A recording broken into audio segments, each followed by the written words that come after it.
You know who else will make good Leave decisions? Roxy? Us. The small team. I would also argue we were our little emotional balls of hormones that make terrible decisions. To be fair, I think our characters, minus Sylvie, are all like 18, Teens. 19, 20? And Sylvie is 21? roughly Joe's the 21? equivalent of Isn't this. Joe 20? Joe was 20, Ah, but yes. something happened during the time skip. Oh, his birthday! He's now Yep. 19. He de-aged. Unbirthday. Reverse birthday. Very merry on I'll birthday. start to Joe. having on birthdays. That Oh sounds my great. God. Yes. I Our love very it. own Benjamin Button. Did we celebrate Oh. Joe's birthday? That is Oh, the question. yes. Well, here's the thing. I don't know if Joe would have told y'all, because me and Charlie actually That's did talk fair. about this. Traditionally, Joe's birthday is kind of a small thing between him and his family. Would Henry have told us, though? I don't know. Probably not. Or can say? Tony? Unless Joe Would Tony specifically have said told to us? do so. I don't know. Tony would know. Who can say? What's Tony past knows is past. everything. No, if Tony knew between Sylvie and Roxy, we would have bullied him into telling us, for the record. Yes. Anyway, let us bully you into supporting the show. If you're enjoying what we're doing, there are numerous ways to show us some love. We have a link to our Beacons page, which is in the Twitch chat, the Twitch About section, or the YouTube description if you're watching the VOD. And this Beacons page has links to all of our affiliate programs where you can buy stuff for yourself, and then we get a little cut of the funds. We also have merch. If you like cool stuff, Crow is wearing one of the shirts right now, so you can get your very own Watchdog shirt. And finally, we have a coffee page where you can either make a one-time donation or become a monthly member to gain access to exclusive bonus content. And if you do, I, as Roxy, will do a personal tarot reading for you. And it will be horrible, but hilarious. Oh, boy. I'm here for this. I am so here for this. And hopefully, maybe eventually, we're gonna have a bonus episode of everyone playing their characters, and in character they will be playing masks for a one-shot. So nothing bad will happen at all. Nothing bad's ever happened. And if you can also follow us on social media or join our Discord for updates and notifications about the show. Follow us on Twitch as well to get notified when we go live. If you're watching the VOD on YouTube, first of all, make sure to like whichever video you're watching and subscribe so you get notifications when new episodes get posted every week. But if you would like to join us live, we do stream on Sundays at 7 p.m. Eastern. Okay. I think that's all the announcements I have. Let's go around and have everyone introduce themselves and who they're playing. And the question I would like you to answer tonight. What song/songs from your teenage years do you think your characters would absolutely love?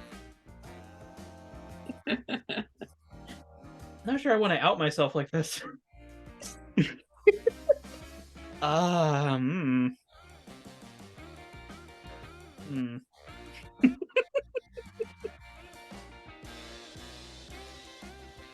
Somebody else go. I'm not certain about how I want to answer here. Oh, no, wait, I got one. Okay. I'm Maria. I play Elena, aka Easy Living. And in my teenage years, and I still do today, listen to a lot of Rammstein. And since they're a German band, Elena probably would listen to them because she'd be able to understand them. Okay. German metal saves the day again. Oh man. I'm here for it. I can go next.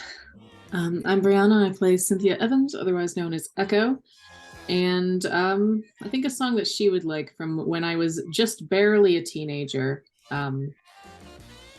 borderline, would be Circus for Britney Spears. Ooh, Good pick. that's a good one. Mhm.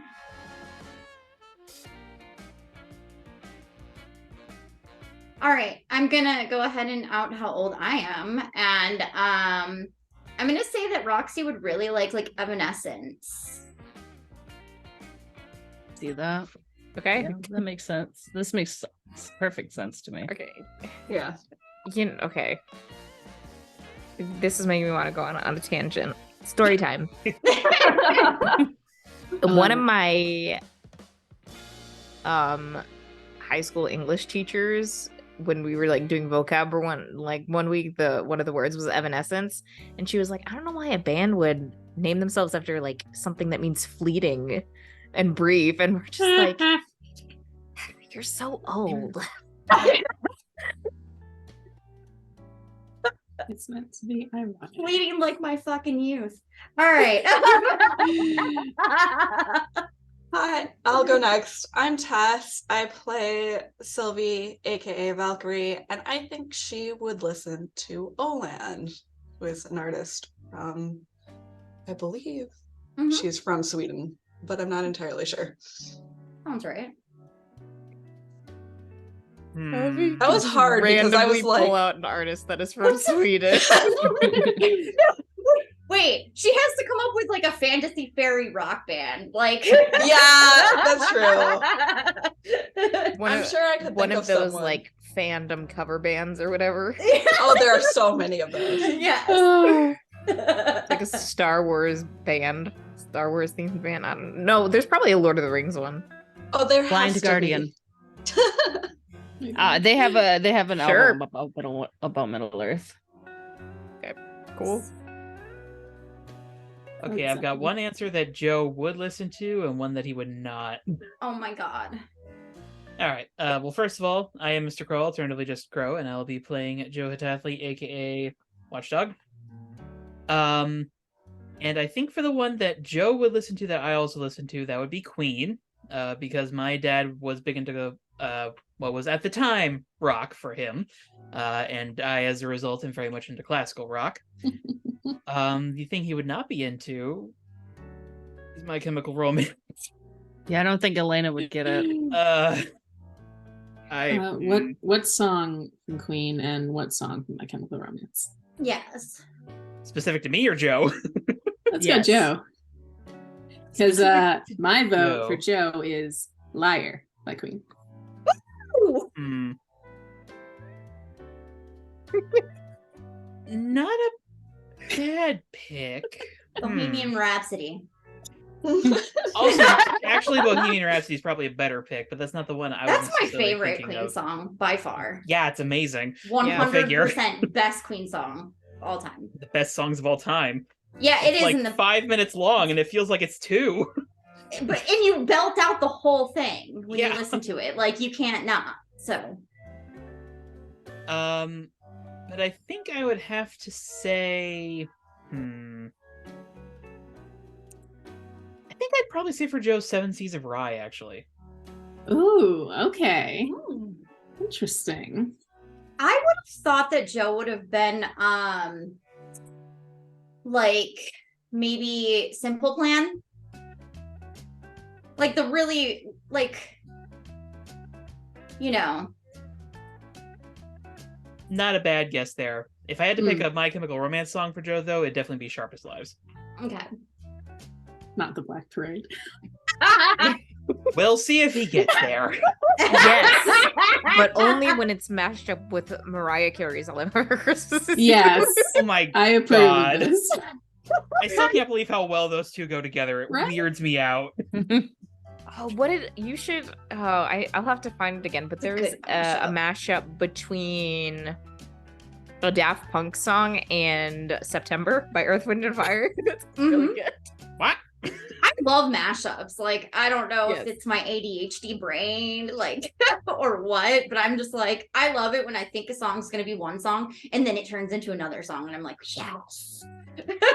There is one mashup I've been listening to a lot lately for like a D&D game I'm in.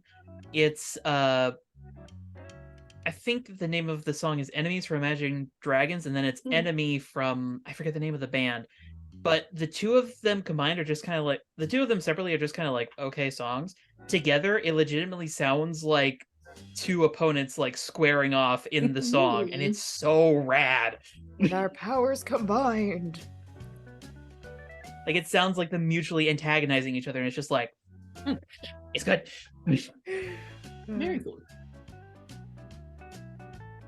Did everyone go? Am I just Yes. okay? Yes. Okay. I'm like, this is fine. This is how I am today. Cool. Start of the session. I will add a team to the pool. Up to 3. 3. Yes. And recap time. Previously on Jukebox Justice. Finally, after a day of playing phone tag, the girls managed to get in touch with Joe. They learned he'd made his way to Cactus Crossing, and they made a plan to get him back to Halcyon City, intending to wire him some money so he could hop on a train in Albuquerque, New Mexico. While the girls were completing the wire transfer back in Halcyon, thanks to Sylvie's powers, despite being muffled as they were, they managed to locate Sarah, who was in, shockingly, Rebecca's clinic, of all places. In an act of stealth that no one would think to look out for, they got inside and Cynthia left a note with Sarah, hoping she'd find a way to call the DeMarco residence so they could put together a plan to get back home. When the girls returned, they called Joe to let him know that the money was sent through, just as a package of food was airdropped straight into his lap. Thanks to the interstate line of very supportive Italian moms. It's good to know that Mama DeMarco always has Yes. the superpowers in every universe. The VSIM. Very supportive Italian.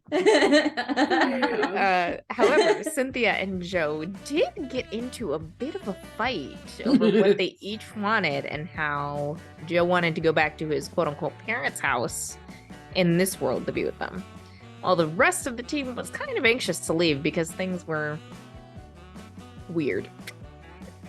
Ultimately, Joe decided he would still head towards Halcyon, which may result in a rather chilly welcome by the team. Cynthia, wanting to be alone, headed into the backyard so she could calm down and was a little surprised when a yellow lab jumped over the fence and trotted over to her. So, let's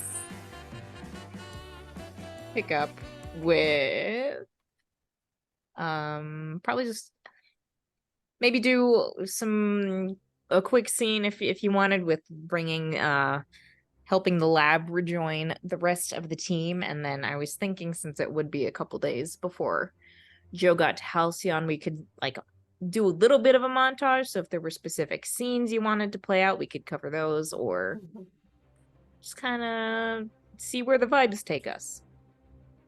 Works So for me. yeah. Yeah, have as this- soon as the lab gets there, Cynthia brings him in because I'd imagine Sylvie's been missing the stag, question mark. Yes. Sylvia's like, where is my Yeah, this Cynthia walks back inside with this dog that's just like panting and wagging its tail, and probably upon seeing you will trot over to you, Sylvie, and just like look up at you, wagging away.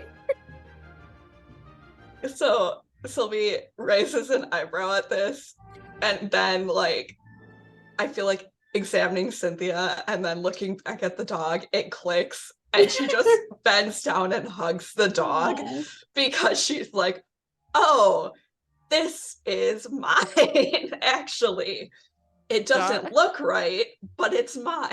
The dog lifts a little paw and like reciprocates the hug, Oh, That's gives you a adorable. little lick on the side of your face. We do stand one murder bike turned dog. Yes. So Oh, that's reassuring. We don't know. It could also be a murder pupper. So deep people. I mean, through It'd this be part of the course at this point. this process, it is wearing a collar with a name tag, and you can see on at least whatever version of the stag this might be, the name on the collar, it says Toby. Toby. Yes. Guess who's back? Back again. Toby's Guess back. who's back to eat your friends? Yeah. Well, first a murder child, now a murder dog. This makes sense. Yeah. Tracks. Spoiler, the cat in the house was named Charles. Oh, no. No, I refuse. Conspiracy man from the tent. I mean, we could always go back to the house and check. Jefferson. Yeah. Jefferson or Rest in nothing. pieces. Rest in pieces, Jefferson. A true Oh. patriot. Anyway, Okay. Yeah. Yeah. here's Wonderwall. Would you like to, now that you have a dog? I think probably some of the DeMarcos are just like, oh, a dog. Introduce it to Gus. They'll be friends. And then Sylvie just starts looking around for Gus nervously. The gut reaction. But yeah, Yeah. is there Yeah, anything? Sylvie has a dog named, looks at tag, Toby. He's very loyal and followed by me here. Oh, so he's I- got that separation anxiety. He very much does. Mama DeMarco's like, well, as long as he's house trained, doesn't have any Oh, acts. yeah. No, he is perfectly house trained. Good, good. It's glitter. Like like Tony just goes out into the yard the next morning. He's like, "Why is there a glitter turd?" Ma, Why the is there dog got not into a the glitter crafting turd? supplies.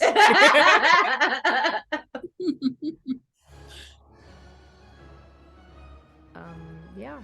So is there anything else you four would like to discuss or do in the coming days?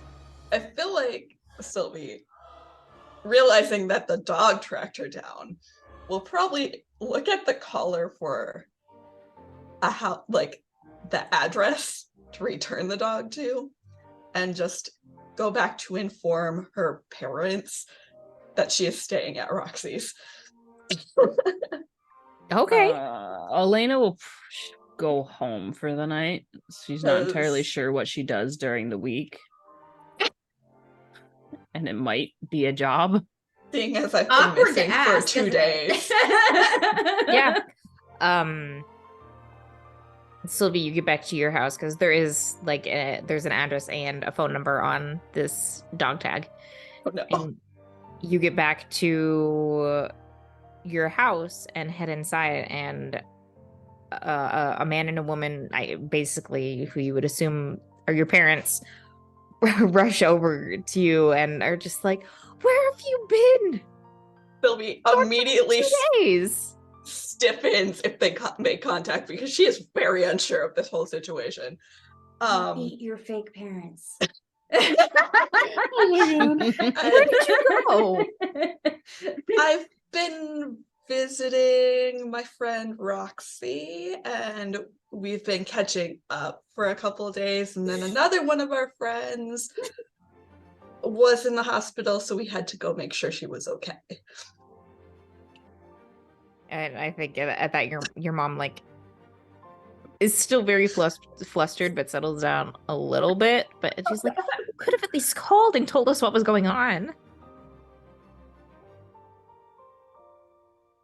The time just got away from all of us. There was a lot to be processing with everything going on. She just sighs a little bit and says, "Well, glad you're safe and you're back.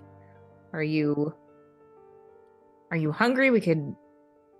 I was about to go make dinner." Why is there more food?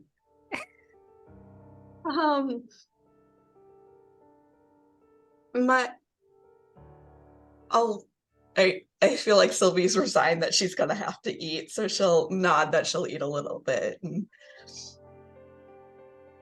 she's also learned from Mama DeMarco she can't turn down food from mothers. She's been conditioned. Okay. Yeah, there's a nice like pot roast for dinner. Some mashed potatoes. Dinner rolls. Sylvie might be mentally comparing it to Mama DeMarco's. It's not as good as Mama DeMarco's. Nothing is. No. But she'll smile, nod, and eat and make pleasant conversation, Okay. trying to fill in gaps. There's a lot of, I think, just in the process of like asking them how things are going, there's a lot of conversation about a gardening store in the nursery, and you can pick up that this family owns a like a small business that specializes in gardening supplies and plants. Mm-hmm. Which tracks because there were a lot of plants in my room.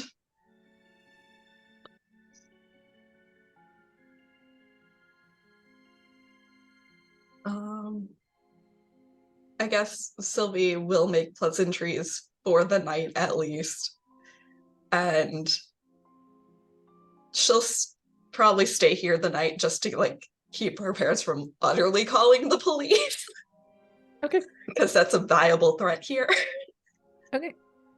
I feel like the stag dog like posts up in your room and is just like guarding you. Yeah, no, he definitely probably in a definitely, similar yeah. position of like, Absolutely, what is going yes. on?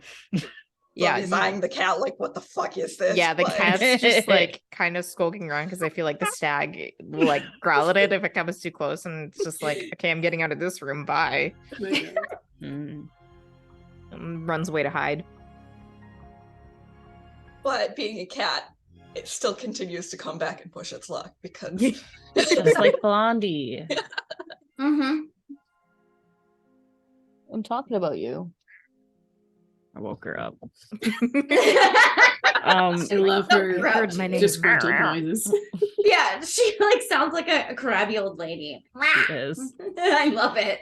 Before Sylvie wanders off, I'm gonna tell everybody if we focus very hard, we might be able to get our powers to manifest. Otherwise, we might need a focus. It's like a little things that might help you, like a can of hairspray or glitter. Have you used something like that before? Rad. Roxy Yeah. just starts huffing hairspray. God. Been talking. Rip. Yeah, I would show it, but I don't think it exists in this world. Wait, was this in our world or in the other one? that you visited? The original one.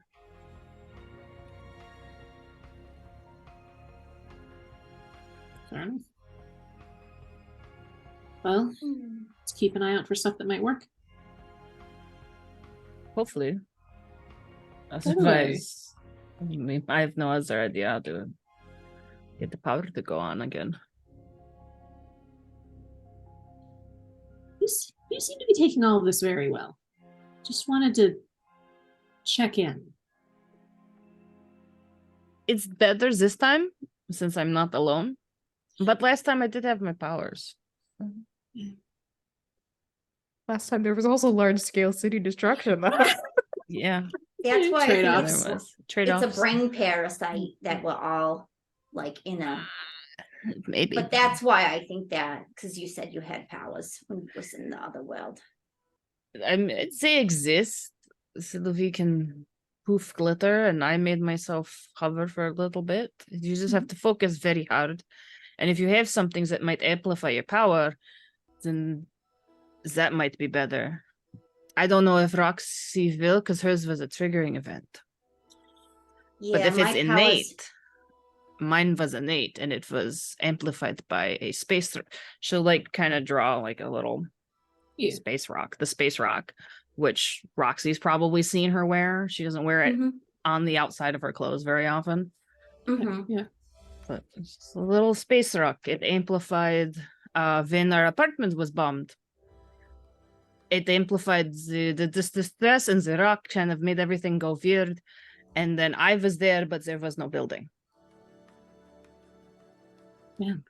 So I think maybe Lena, we might need something to amplify. I'm so sorry. That sounds so traumatic. But You okay? yeah, it was a long time ago. Yeah, but like still, like that's not a lot. Weird, you know? seeing your mom again. A little bit, but that is why we have Grandpa less in the other world. That's why we not wrong. Oh, hello. Did I wake you up? We found Yeah. a team member who's willing to go to Grandpa Les. It's Elena. That makes so much sense, Makes though. so much sense. Makes so much sense. In a time of crisis, Elena's just cool as a cucumber because she's been working on them coping skills with Grandpa Les. Hanging out with Grandpa Les and Gus. Yep. Shoot, now the stag's gonna like Gus because they bonded. They bonded as dogs. Oh my god. Yep. I know, Blondie. She's so cute. Well, okay. I mean, maybe we could try hairspray. Roxy just starts like rummaging around for hairspray. I don't that because that was your little triggering Yeah. event. I got like some hairspray and it made me super strong. And then I went to this place to return it because it was recalled or whatever. And they just like napped me, like kidnapped me. Well, I wasn't a kid technically. I was an adult, but like same thing, right? Hey, adult napped you. Viver's there. They adult napped me. Yeah, that's correct. And then It's a I technical was term. there, and then after I left, I could heal. So like, I don't know. I don't really remember a lot in there, except for I wanted to leave a lot. That makes sense. Yeah. You want to leave here, so maybe if you want to leave here more, it will help. I could try that thing where I just want to leave and then I burst through stuff, you know, like the space-time So- continuum, reality, whatever. Maybe tonight we think of events or amplification. Don't know about Watchdog, but I'm sure there was something for him. Well, He's I kind of don't. cagey about bites, so I would, yeah. That's what like the like legends or whatever about like the lycanthropy or whatever. It's like the biting or whatever. Maybe Or he's you just could a be born. regular guy who turns into a wolf. Maybe his dad's a wolf. Oh, maybe. know? Hereditary. Could be genetic Hereditary. wolfism. why does it only go lycanthropy. one way? Like, why aren't there wolves that just turn into people randomly? You know, I And- want to know that yeah. too. What would they Or be giant considered? lizards that were turn into people? people on full moon? Yeah. Oh, what about a crocodile that turned into a person? Like a werodile? That would be interesting. Well, there would be someone who turned into crocodile would be Verodile. Yeah, werodile. I think anyone turning into anything turning into a human would be a were-human because the human's the thing they turn into. Where people. Yeah. Just like how some houses turn into warehouses.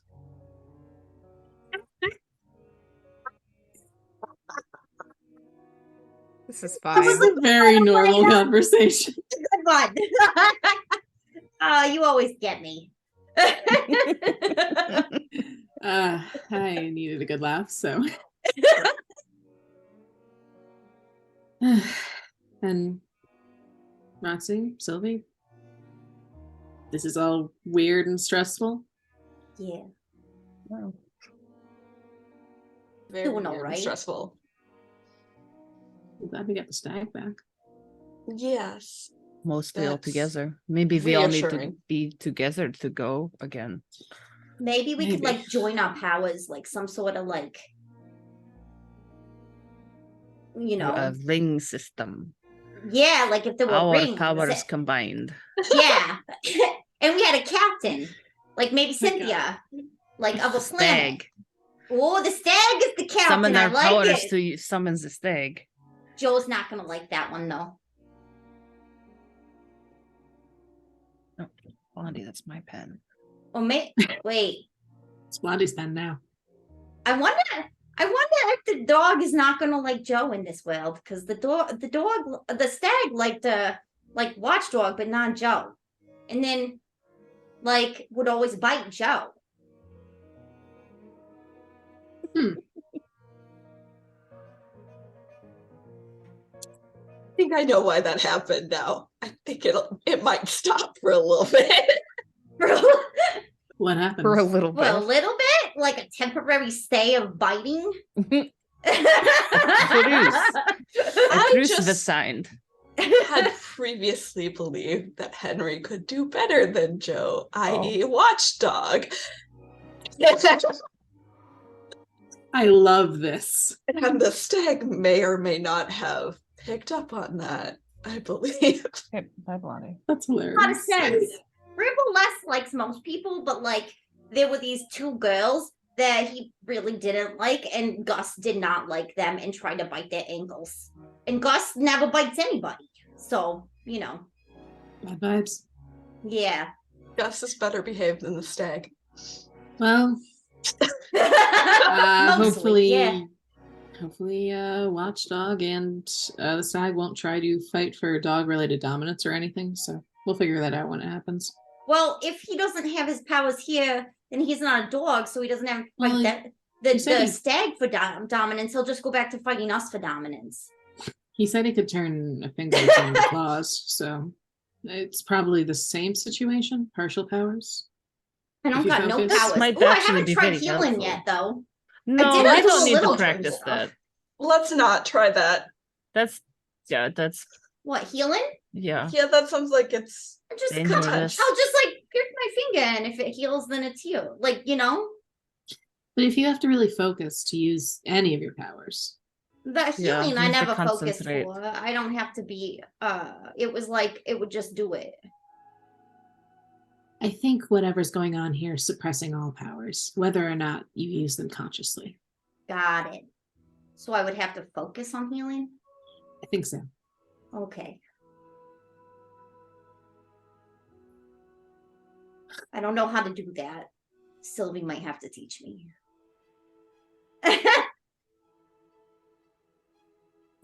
we can discuss it, but I also feel like intentionally invoking your healing ability might go south very quickly just by what it could potentially involve. Well, I'm saying like a little thing, like a little scrape or like a pinprick on my finger. Something that won't like really do any permanent damage. Not like break my leg or jump off a building. That would be crazy. Yeah, just a little. I'm definitely not doing that before I test with like a pin or something. That would be not smart. I feel like it's a different sort of reservation that Sylvie's bringing up. Oh, okay. Well, I guess we should just focus on getting us all in one place first. Do you think that Joe will actually come, or do you think he wants to stay plugged into the parasite world? Does he want to Reaching keep the his point where I brain don't one? care? This world may be very what's the word? Draw might have very big draw, but I think the other not parasite world has more things to offer. Yeah, like it doesn't eat your life essence. Yeah, it's not sucking out your brain. His girlfriend is in the other world. Yeah, it would be a shame if Henry found out that he was willing to leave her behind for imaginary parents being together.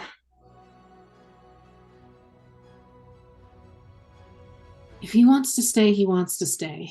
I can understand wanting to be in a world that seems a little more perfect than the one you're from, even if it is an illusion. I guess, but I just need him to make up his damn mind. are you okay? Like, I mean, it probably, if it were me talking to Joe and that, I understand why you got so upset because, you know, like you've always backed him up. Like when him and I got into it, you know, you weren't like not backing me up and I wasn't like mad or nothing, like, because I understand where you were coming from, but like, you know, you kind of, you gave him some support there, right? And then like now that you need help with something, he's not really being there for you. He's as much as he should be. Like, So, firstly, I should have given you more support when you were fighting. I'm sorry I didn't. it's okay. I understand where you're coming from. There's different roles that you have to take. Being a team captain is different than being my girlfriend, you know? I just want to do better for you, you know? It's okay. I'm not mad. I wasn't mad. I shouldn't have snapped at him, but honestly, I don't expect Joe to help me with my problems. It's just simply not something I expect from him. They're my burdens to bear, and a lot of you help me with them willingly, and I really, really appreciate that. But I don't know it's why. not an expectation I have. That's what friends do, you know? Yeah. When you I don't care know about if he people, you considers help me them. Well, yeah, but I don't know if he considers me a friend or not. We're Um, teammates, and that obligation only goes so far. That's true. If he wants help my with his friend. problems, I will absolutely help him, but I don't really expect much in return. yeah, I think that Joe,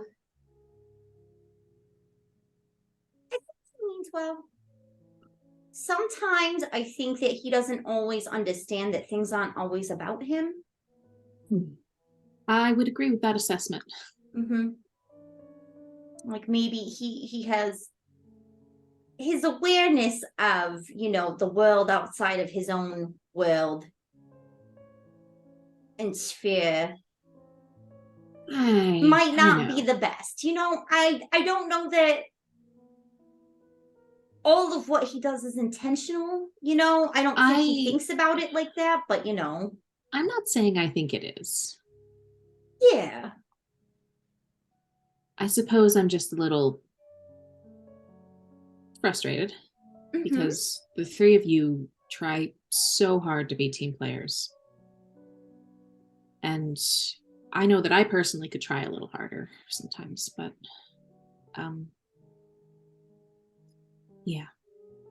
I don't know. I feel like you would go through a portal if it was Tony that got like lost and like, and I don't think you would question it. I think you would go with me and absolutely you would want me to have my brother back, you know? Mm-hmm. So I just didn't think, I thought of it the same way. You didn't really have to say a whole lot more to me because you were like, this is an important person to me and I would be very sad if I never saw them again. And I'm very worried for them. So, you know, and I want you to have the people that you care about in your life, always in your life. I don't want you to lose anybody that you care about, you know? Yeah. So, but, you know, I think, you know, part of it might be that he's an only child, you know? Well, I guess Elena is too, but Elena's cool. And I don't know your situation, Sylvie. I see Grandpa regularly. It's complicated. Let's go with that. All right. That's fair. That's fair. I don't really know a whole lot about fairy reproduction and all of that. And that's maybe questions for a later date. We've got stuff we got to focus on.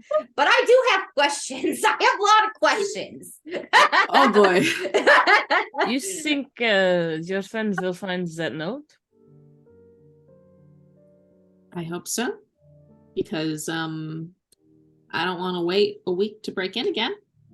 Well, I was thinking about that. Maybe, like, I don't know how hurt she was or like how long you think it'll take her to heal, but maybe I could go in and pretend that I'm hurt.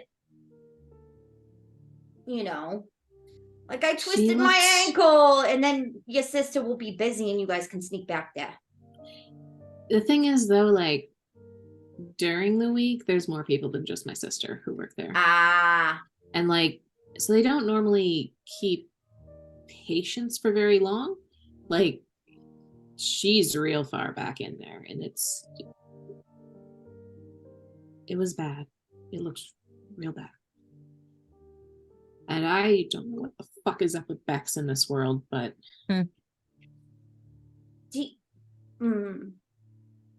there's so much to consider here. I feel like if this is another universe, then we do need to wait for her to be stabilized. But if it's not another universe and we're in we've got some parasite world, whatever, then she might not get better, and we might need to find a way out and just grab her. And then as soon as we get back, Sylvie will have to like patch up heal like quick on the dime, you know? yeah, I don't think she's gonna immediately bleed out, so that helps a little, but yeah. I wonder if it would be helpful to give her blood. I mean, obviously not now because I don't have my powers, but like I've never thought about that. Blood transfusion from somebody who can heal. I think that's the sort of thing you'd want to try in a controlled environment. And right. Well, no, I was just thinking about it. You something know, maybe when we get back home. Yeah, maybe you could take some blood to the lab and see how, I don't know, it reacts with stuff. It's worth a shot, I suppose, but for controlled conditions. Yeah. No, I don't want to accidentally give her a super strength or something. Although she could probably use the super healing. That might be good for the future for her if she did get that one. It's not that easy to change somebody's powers. Ah, okay. I don't know. I'm new at this. I got mine from Hairspray. It was very unexpected. I don't know. Fair. Yeah. I mean, I guess probably my DNA has changed, huh? I suppose that would make sense. We could always test it. Though I don't know if we'd have any samples from before, so. But like. My mom might have some hair or something in like a, you know, like when they take like the baby lock of hair from their first haircut or something and they tie it in a ribbon. I don't know. I'll take your word for that one. Americans are very fierce. No, that's a thing. You're not wrong, but out of context, the line "my mother has some hair" is very odd. And Sylvie would have no idea, but Tess is trying not to scream that won't work because of the degradation of the DNA at that point. Yeah. All it's good for at that point is just turning into carbon. Testing to see what drugs you used at the time that your hair was that long. That's all it's good for. when you were a wee baby. Yes. See what drugs you were born with in your system. Check the chart here. Nothing but weed gummies. Turns out I'm 100% weed gummy. Bonkers.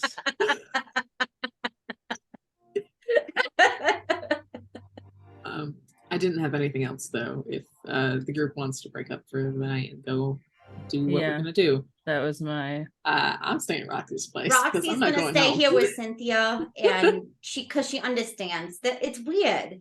It would be weird to just walk in to your parents' house and have them be nice to you, and like not still want to punch them. You know what I'm saying? Like, I don't think I can make myself be nice to them for very long.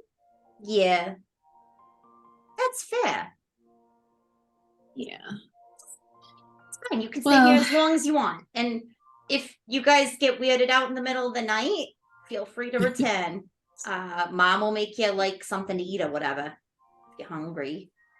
Do you need snacks to go? I think I don't think it's even an option. I think we just get snacks. Yeah, Elena snack bags. Take some Use food. your goodie bag. Yeah. Her snack bag home by. with her. Yeah. They come with little parachutes, apparently. Probably gonna go into work tomorrow. Okay. I should probably look for a school schedule and maybe go to school. I kind of want to see if Henry's in this world. Because if she is, I don't want Joe to see her. So Yeah, that could be bad. unless she's going to get married to somebody else, that might be good then. And that might be first somehow, I think. Well, then he'll want to leave, you know? Yeah. It's fair. I'm not saying that it's good to manipulate people like this, but also we have to get out of this fake world. And I don't think we have time to process all his issues. So we might have to resort to it. If we don't need everybody to go back through the portal, and if he wants to stay, I say let him. Yeah, but like if it is a parasite person and then we like subdue or in an extreme case have to kill the person in order to get them to stop parasiting on people, then what happens to Joe's brain? Nothing good. Probably not. And then But best case either- scenario, he wakes up back in our world and is mad at us for taking him out of his little dream fantasy. He's That's either fair. not considering it or he has considered it and doesn't care. Hey, Cynthia, I have a question. Yeah. I don't have super strength in this world. Can I bitch slap him? Yeah. Only if he gives you a reason to, though. We'll call that Plan C-A-D. You know, we'll try some other options first, and then if those don't work, I That's the prefer new it triggering. if you please don't bitch slap him out of nowhere. no. I mean, Wait, what's the new trigger word? That's the new triggering effect for Roxy's power. She just slaps Joe and that's then when she gets her kick in. powers back. She backhands no. Joe. And Poor he Joe. goes flying. Oh, shit. Dislocate his jaw, and then he has to Oh go to the God. hospital. You Rip. sure you want to stay in this world, We dude? can't take him to the hospital. The hospital's evil. Well, the hospital's different Roxy from ain't my going sister's to no clinic. hospital. She don't even like your sister's clinic. I like my sister's clinic back in our world. Yeah, That's normal. that one seems okay. And whatever he thinks, I do want to go home. Mom's not here. Yeah. And life isn't always fair, you know? No. Bad shit happens. You I just mean, gotta you make the best of definitely it. got a bad hand, you know? You know what's fucked up though? Wouldn't change it. No. I mean, the torture sucked. But They tortured you? I need names. I'm gonna need faces. I'm gonna need addresses. So, Because Sylvie is they're definitely dead. nodding They're dead. along with this. And I don't I I- haven't killed anybody yet, but did you they're not dead. catch the implication about them changing my powers and it taking Yeah, but a I lot thought of they just experimented on you. I didn't know they tortured you. those are not mutually exclusive necessarily. Well, I don't remember what happened to me when I assume I got experimented on, but I don't remember it. So Well, if you ever do and want to talk about it. I had a weird dream the other night that I was Oh. trapped and I couldn't move, and they were talking over me. Tell me more. It was dark and I couldn't move. Like my body just wouldn't respond to me telling it to do stuff. And I remember I wanted to run, to get up and run and wreck everything. But I couldn't. You said people were talking? Yeah, they said they finally did it. That this one was finally successful. Maybe this is a parasite world. Capture some people. Lena's them in gonna a dream start state. feeling for a parasite. I love it. Is there anything on the back of my head? Pulls out like a stray bobby pin. It's like, oh, that's fine. Never mind. Never mind. That's fine. That's supposed to be that. Correct me if I'm wrong, but didn't she have that dream before we even got to the museum? Yeah, it was right when she Yeah. woke up. In the Was safe when house. Cynthia was calling. Yeah. So Cynthia woke her up from the Oh, so this was before we went through the portal. Yeah. Okay, that's probably not related to this then. No, I think it was just like a repressed memory or something. Well, let's keep an eye on it just in case. Tonight, try and maybe contact Tony in the other world. Try and dream walk into his dreams, or maybe Hecate's. So, Well, I guess if you could manage to, because you and Tony are going to have a stronger connection, so maybe. Yeah. But how is he going to go find Hecate besides running up and down the street screaming, "Hecate, help me"? I don't know because I left my. So listen.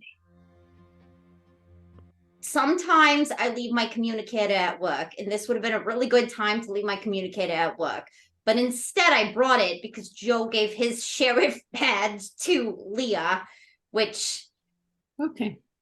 So in case she needed to call us, and now. Well, hopefully she. I guess that makes sense. So I don't know what Tony would do.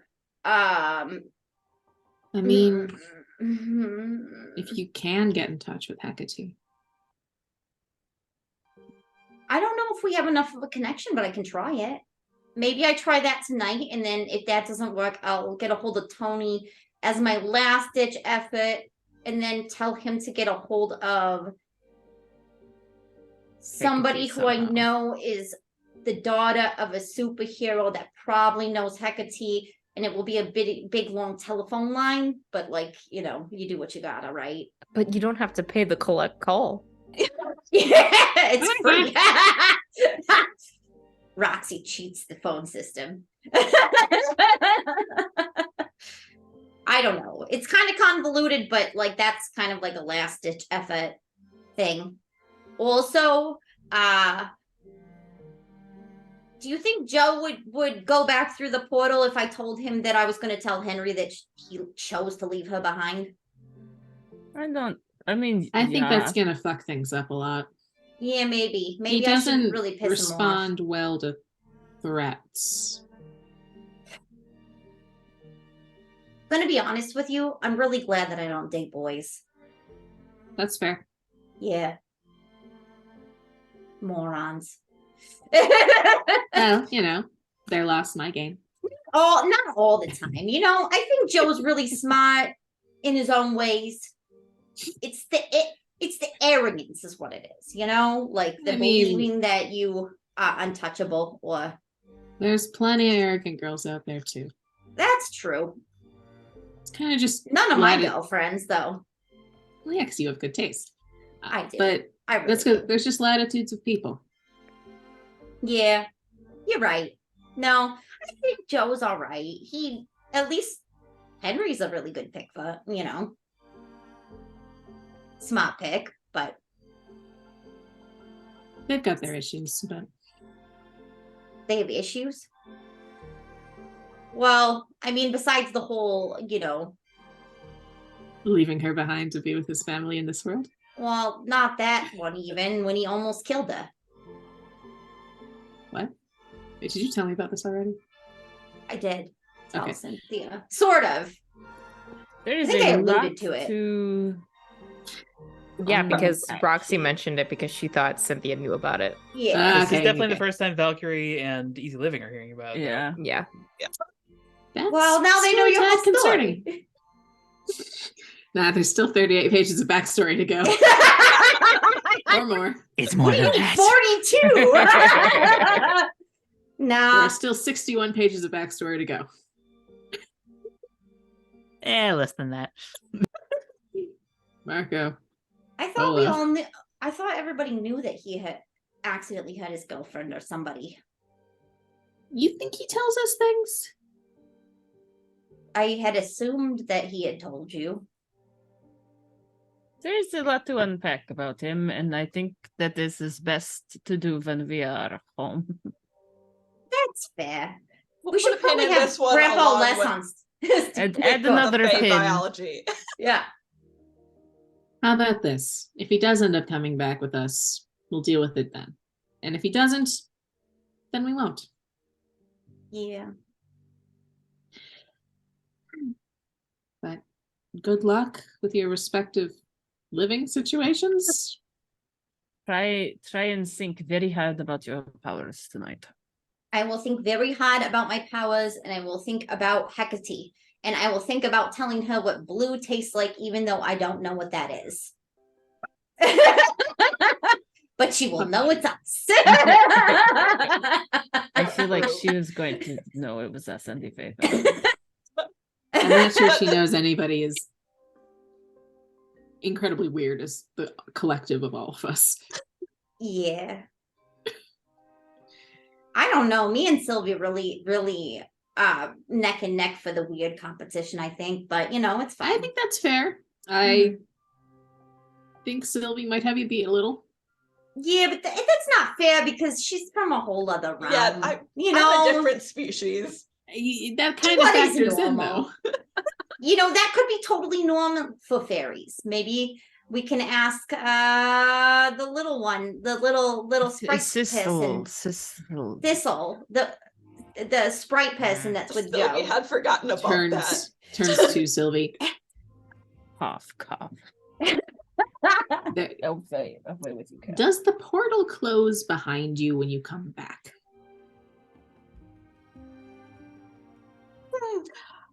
No. So it's just open to the Fey realm. Oh All shit! We have an open door in our house to the Fey realm. That seems like a problem. Yeah, We should probably get a door and a lock for that. We should put a lock on the closet. Maybe talk security at some point. Yeah, some sort of containment thing. SCP containment troop. Maybe Cynthia can build something together for that, Yeah, I'm not 100% comfortable having an open doorway between planes in my house.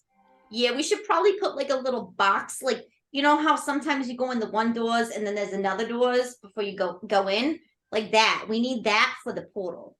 So like a containment chamber that then Sylvie can come through, but like other things would be stuck in the containment chamber. I'm not entirely sure that things from the Fey realm are 100% bound by the laws of physics here. Well, shit. I don't know.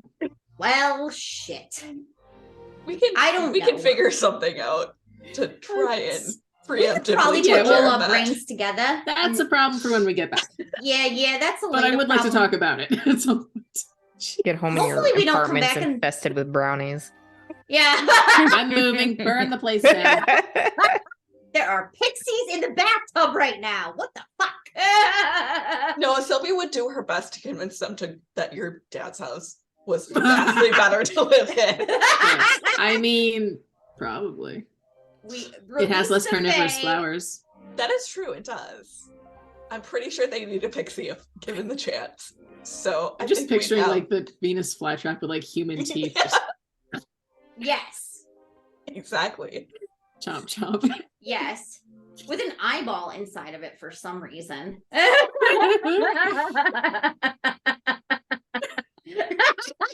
Bro.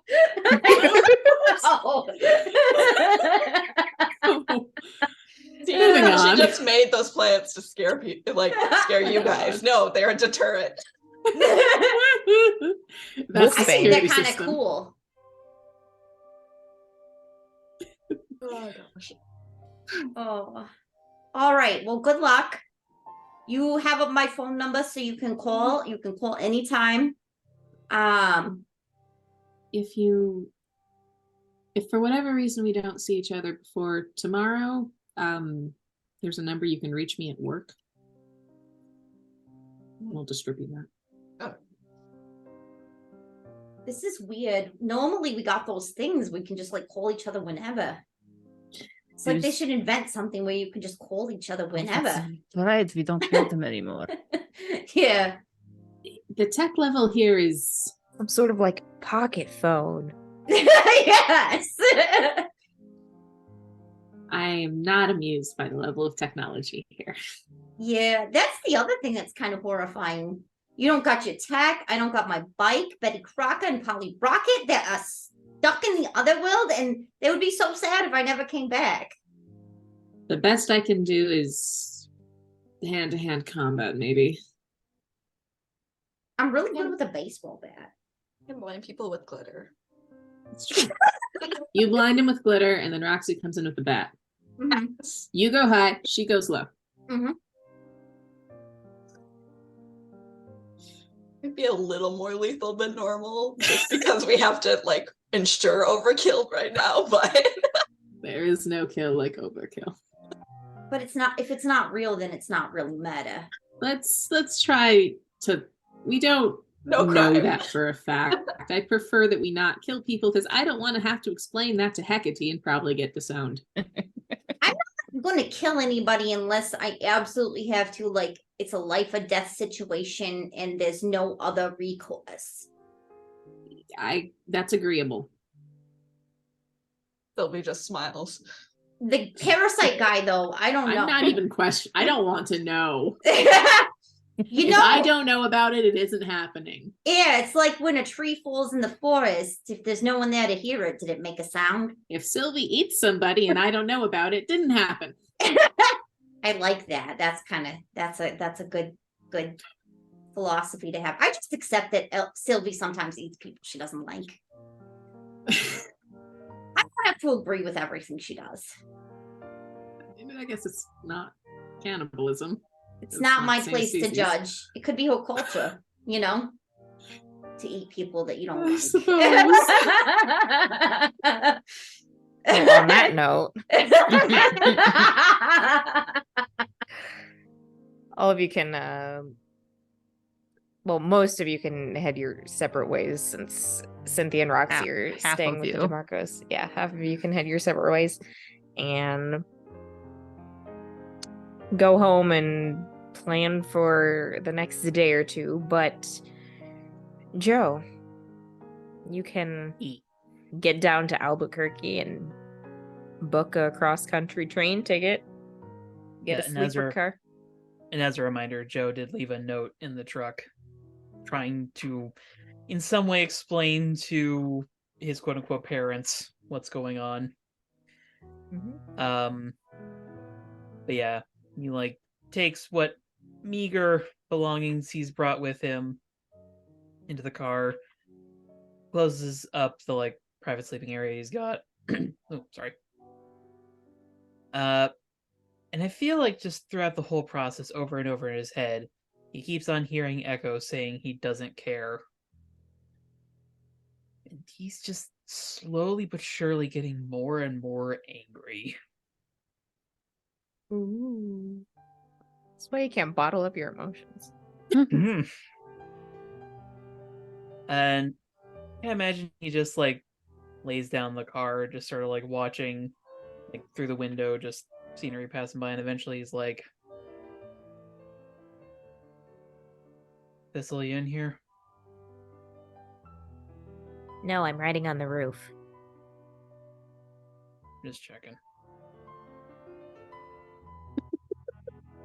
I think at this point, since you've been alone in the car for a little bit, she becomes visible again and probably settle down on the little nightstand or an arm of the chair, the windowsill, something.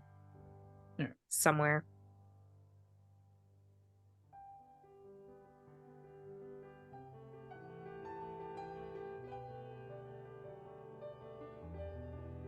How much did you hear of that phone call?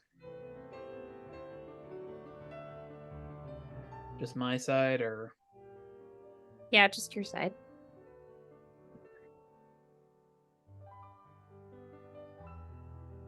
So much for asking for a second opinion on that.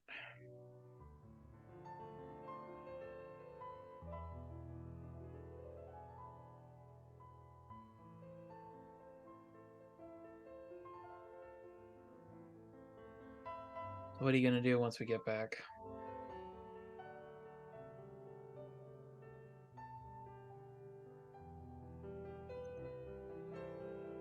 Well, ideally, get back to the other halcyon we came from. Yeah, that's what I'm talking about. I mean, I'm not this warrior like you're looking for, so you're just gonna try somebody else, or you going back to wherever Barry's come from?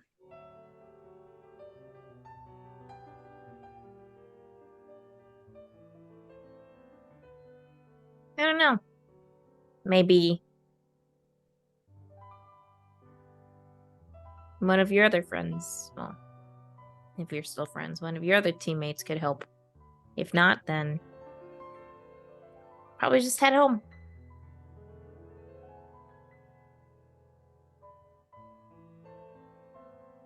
If I'm lucky, Roxy still gives a damn about me.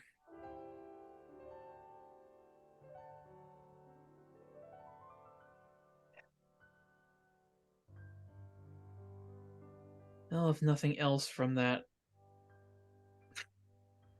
quote-unquote conversation, at least I think I'm starting to finally get Echo.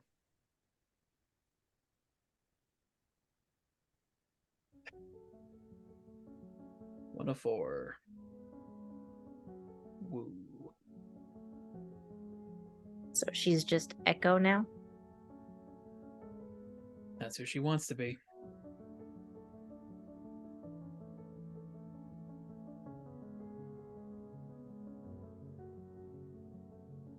She made that pretty fucking clear.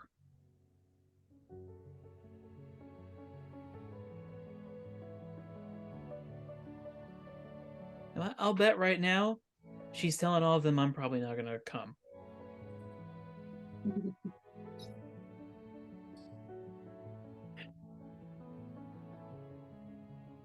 What makes you say that?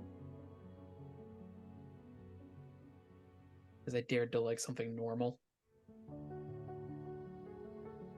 Didn't fit in her perfect little fantasy of superheroes. From what I've seen, there's nothing about this that's perfect. It's far from it. Your team butts heads and gets into fights and is not really all that coordinated.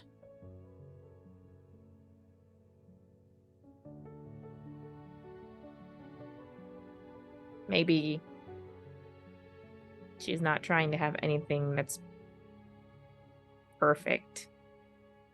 Maybe she's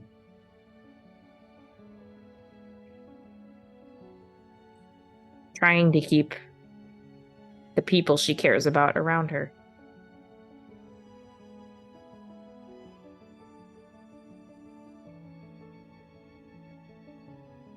People don't always get that choice.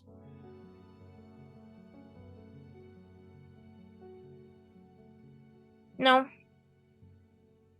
they don't. Shit happens and unexpected stuff goes down and people will do things you don't plan for.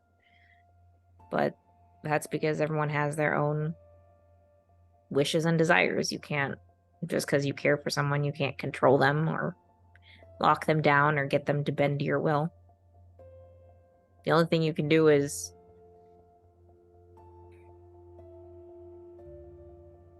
show them you care about them and try to be honest, and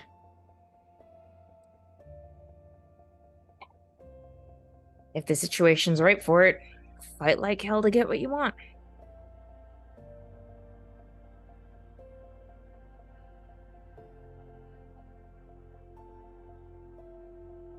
I don't know how I'm supposed to fight for this team. I can't be honest with them, or I will get all of them killed.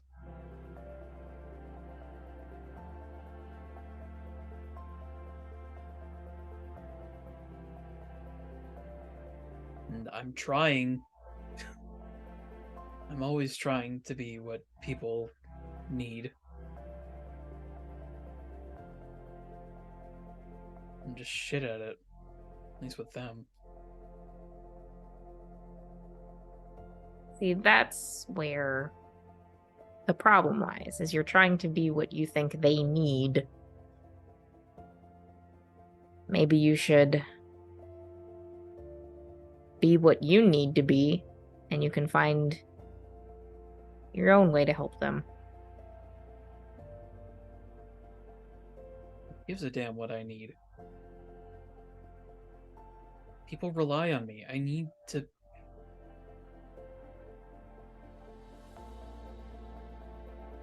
be there for people.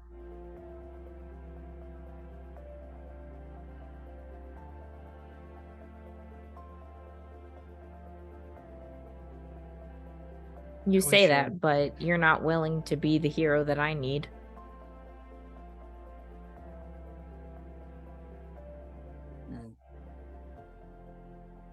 Be honest, up until, I don't know, maybe a few hours ago, I didn't care about you all that much. Sorry. That was kind of obvious. Just kind of came out of nowhere.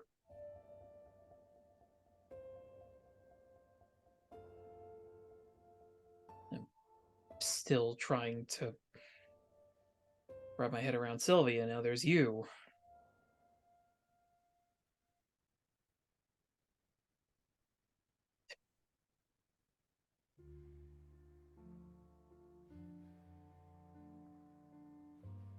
Maybe I can help you understand Sylvie a little more.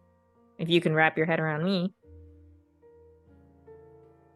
maybe it's not all that difficult to get to know Sylvie.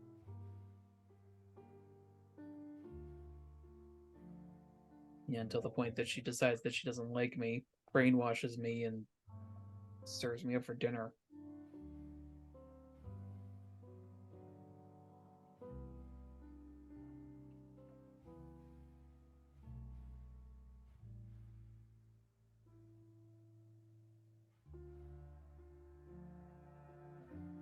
I just...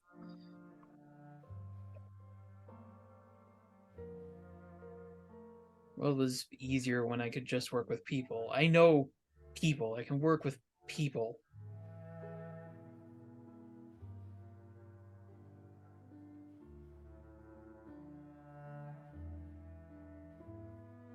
Then I get bit, and everything just goes sideways.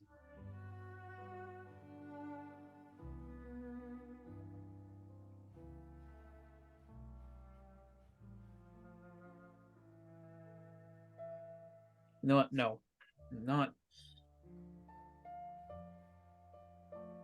not willing anymore. And he sits up.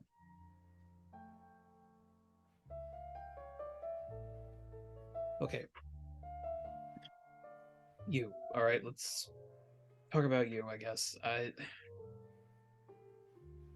So you said there's a war or something going on. I mean, between who? And unless I'm missing something, it seems like you and Sylvie are pretty much on the same wavelength.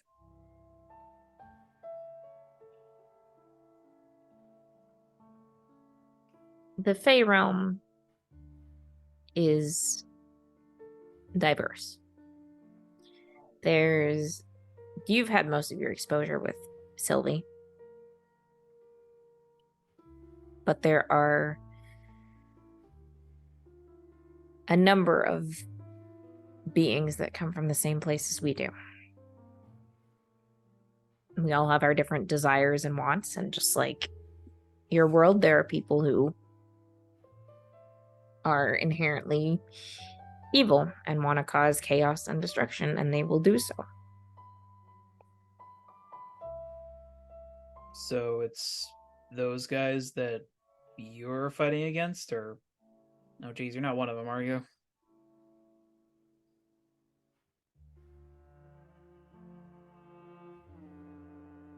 If I was, do you really think that I would be sitting here listening to all of your problems? I don't know why Sylvie sticks around.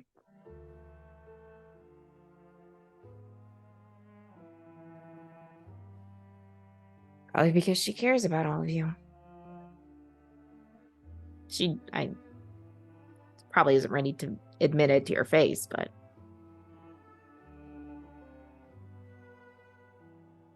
I don't know why she'd care about me.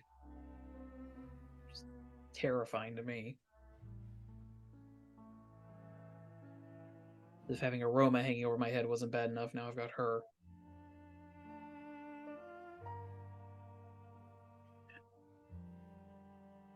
is she really hanging over your head? Is Sylvie really hanging over your head, or are you just letting her?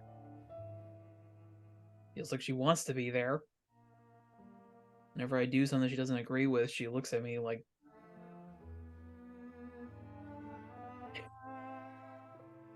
Well, on the one hand, there's a cultural divide.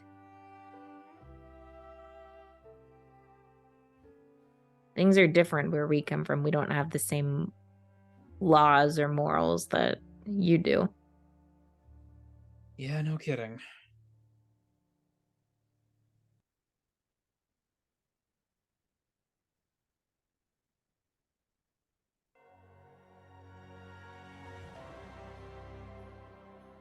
But I guess that makes me question what the heck you mean by evil then.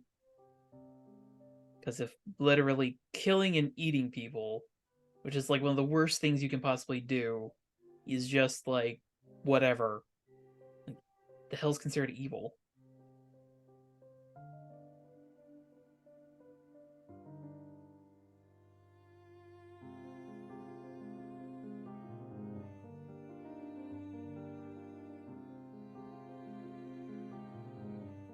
I think a large difference is the intent behind those actions.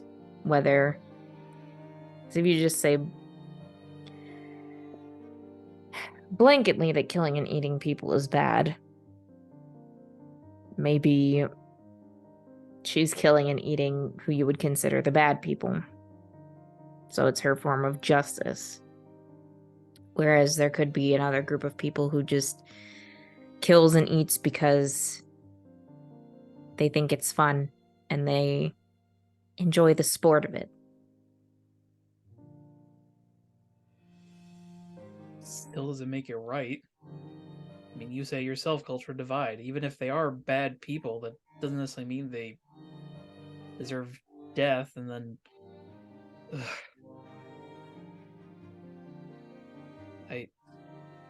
Listen, where I come from, eating another person, that's unforgivable. You don't come back from that.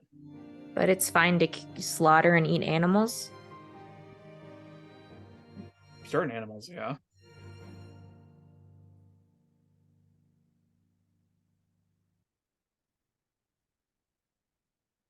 And what would you do if I said those cows and pigs that you love to kill and eat are best friends, and it's a horrific act to us that you would deign to do something like that?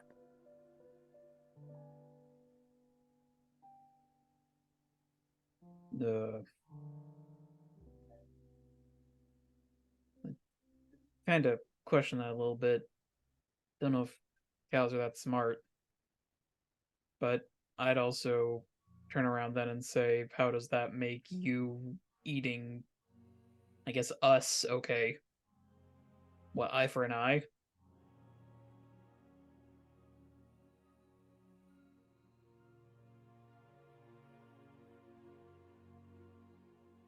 It's not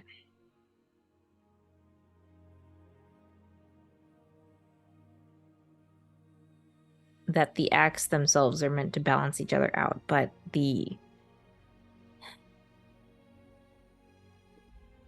context is important.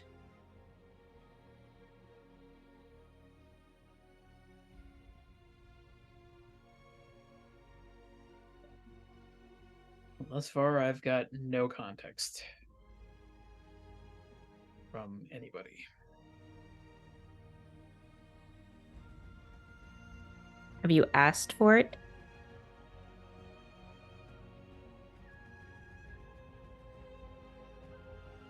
sometimes, and I thought I got it.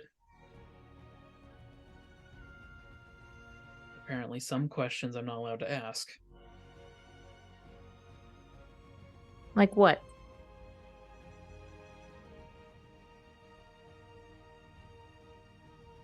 She was making up excuses why Hecate didn't help. I think I know why.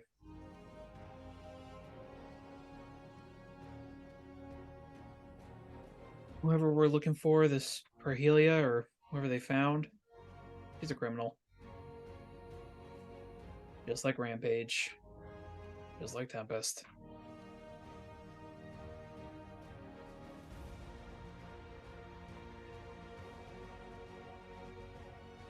And if she had just told me that, I maybe would have disagreed, but I wouldn't have been in the dark about what the hell was going on.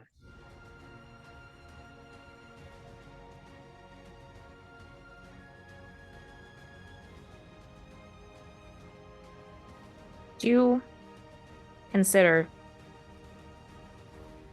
maybe she didn't want to give you that context because the last time that she came to an agreement with Rampage, it caused a huge fight?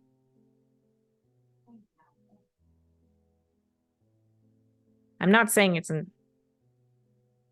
I'm not saying that you should have been left into the dark and you can't change, and that past behavior is an indicator of future behavior, but it could give you an idea of why she did what she did.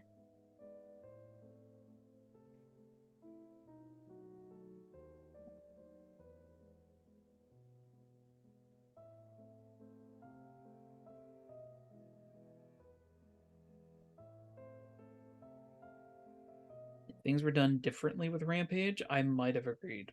But the way things played out,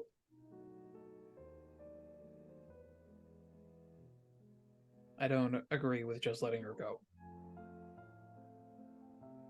Victim or not, she hurt people. She'd been willing to kill. But because she was a superhuman victim, she gets to walk free.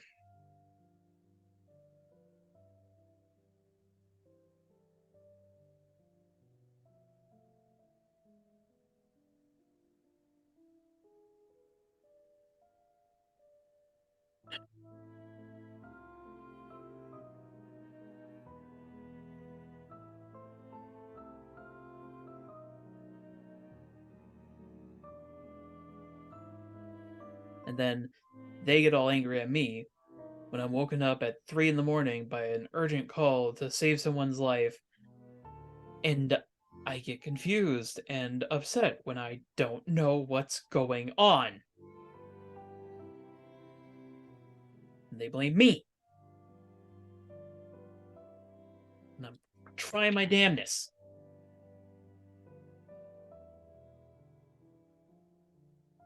I don't care. Hell, I don't.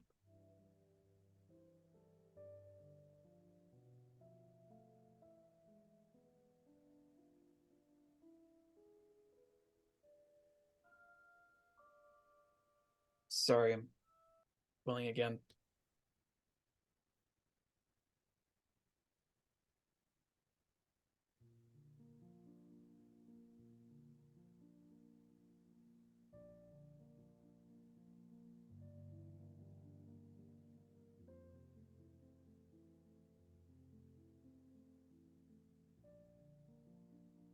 You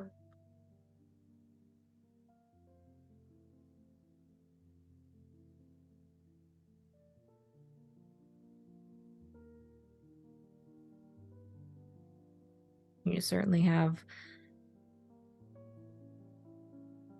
a lot of pent up emotions with regards to all of that. And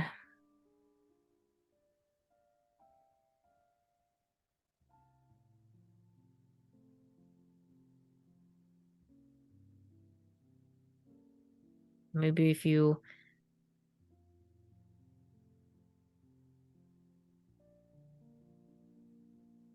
maybe when you reunite with your teammates, you can finally clear the air.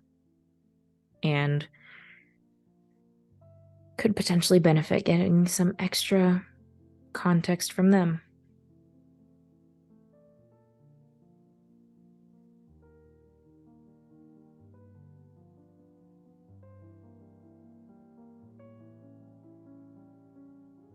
I just want to do the right thing. For the team, for Halcyon. They make it so difficult. I'm not saying I know what it is. It just...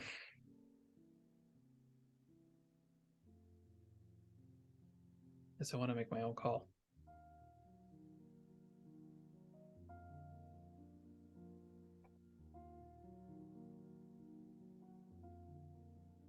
Then leave the team.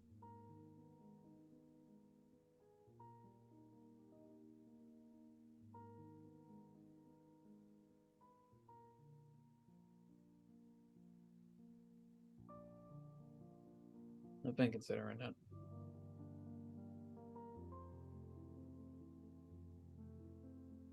And why haven't you decided already?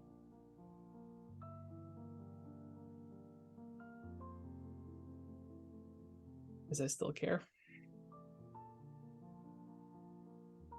Because I hear Elena talk about how she's worried about her powers, and I wonder how someone as perfectly put together as her could be worried, and I worry how she sees herself. I see rocks running into and through everyone and everything, and I'm worried about how she's gonna hurt herself, and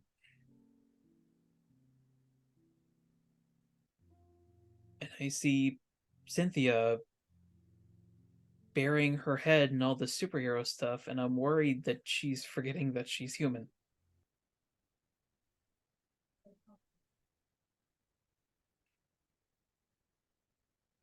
Because I care.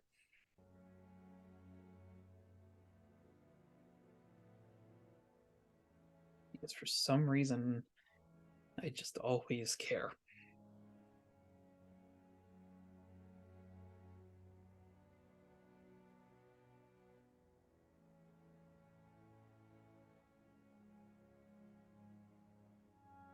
Not just for any reason, it's because of who you are. Because you want to protect people and save them, make sure they don't get hurt, but also because you've been through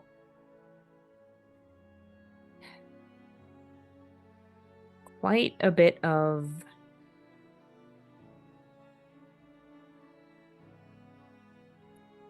pain. You've reached low points with this team. You've felt weak around this team. You've, as much as you have probably hated it, have had to inadvertently lean on them.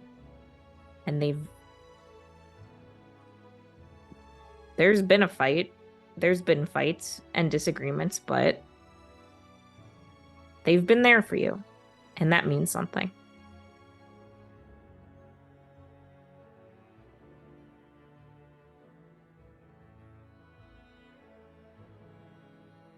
Yeah. Yes, you're right.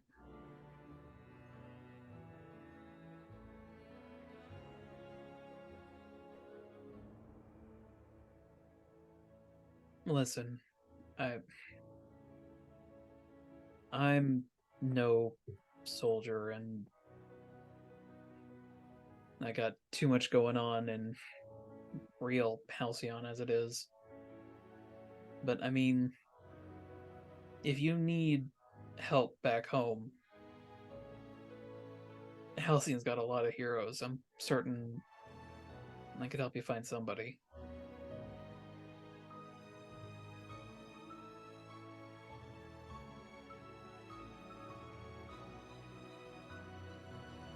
We'll see.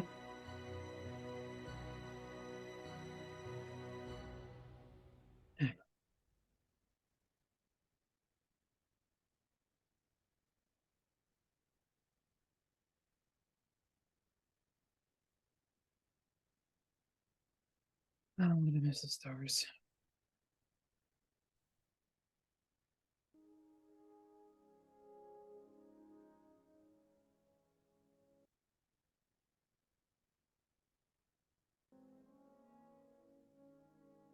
Joe just rolls over and or even realizes that he's asleep.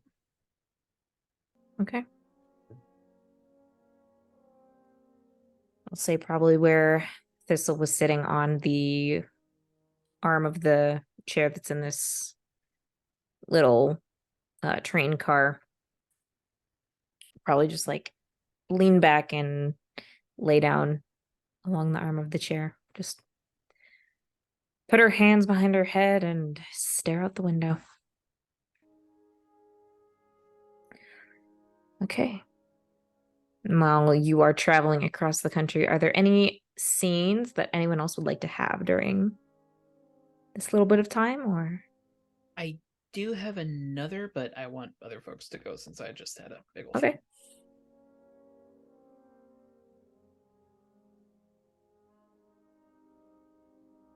How's everyone feeling out there? Does anyone else have another scene they would like to do, or? No, I think basically touching base with Yeah. Sylvia and Elena on how they were doing with the weird world, and Cynthia with how she was feeling about the Joe thing. That it's pretty much all Roxy had on the agenda.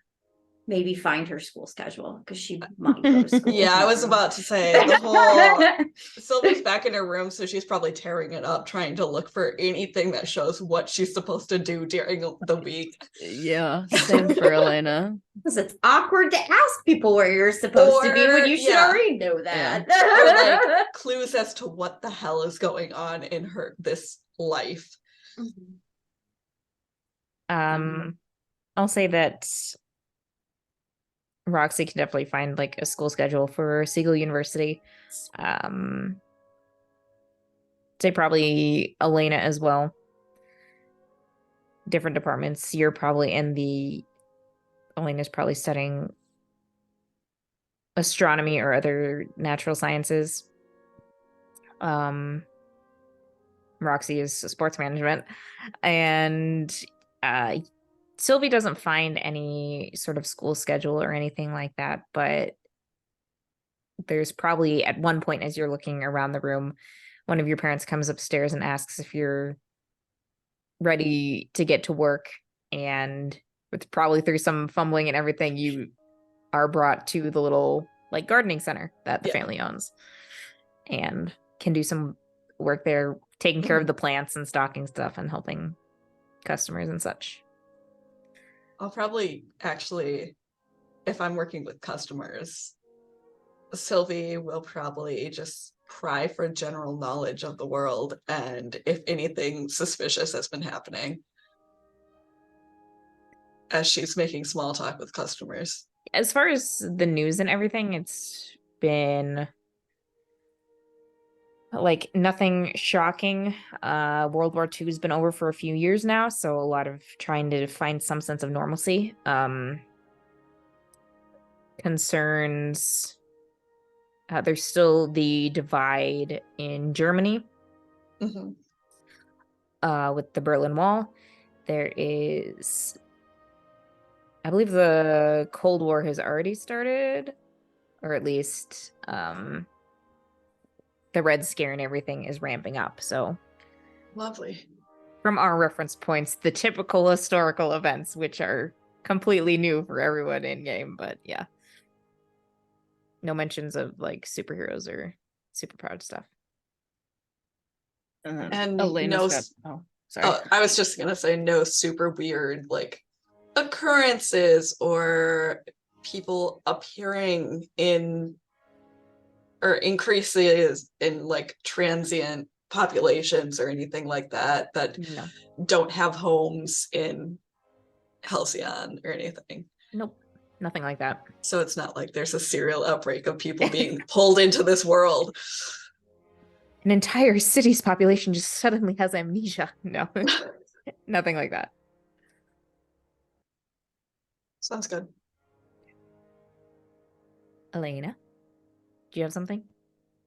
Does she have a class schedule or a work Yeah, schedule? you can find a class schedule for Siegel University. Lots of like astronomy stuff. Okay. Same thing she was planning to do. That's good to know. She'll just bring home the food from the DeMarcos. So she had a nice weekend at her friend's place. And sorry it was so abrupt and she didn't. But she brought home lasagna, I'm assuming, or baked ziti or something. Yeah. Mhm. Yeah. Maybe They're- next weekend they could all get together and all that fun stuff. That sounds very appealing for your parents. Your mom would love to meet your new friends. I love the idea of just the disaster families all meeting. the fake families. And then she's just gonna go study in her room for the rest of the night and start digging through astronomy books to find out anything and everything she can about space rocks. Okay. Otherwise, we're gonna have to break into a museum and steal a rock. You can definitely do that. Roxy's gonna awkwardly like knock on Tony's door because she's already asked him all these questions that she should fucking know. She's just gonna keep doing that. Just be like, I thought you went to the clinic already. Yeah, well, there's some lingering stuff, memory stuff going on. How do I get to school tomorrow? Do you drive me? Does Mom drive? Who drives me? Why don't I have a car? I mean, I can give you a ride. Sometimes, like, I'll drive you, or Pops will drive you, or you'll, like, walk to school. It's not too far of a walk. You know, if the weather's nice, but I can give you a ride while I head into the office. Yeah. Could you give Cynthia a ride to Barnett too? And maybe pick up Elena and take her to school too? Yeah.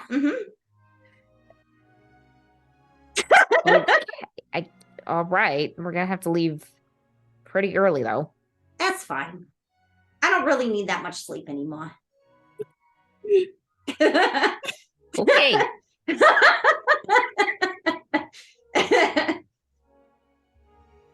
Roxy's been replaced by one of them body snatchers. All right. Yeah, we'll go with that. Get out by this point.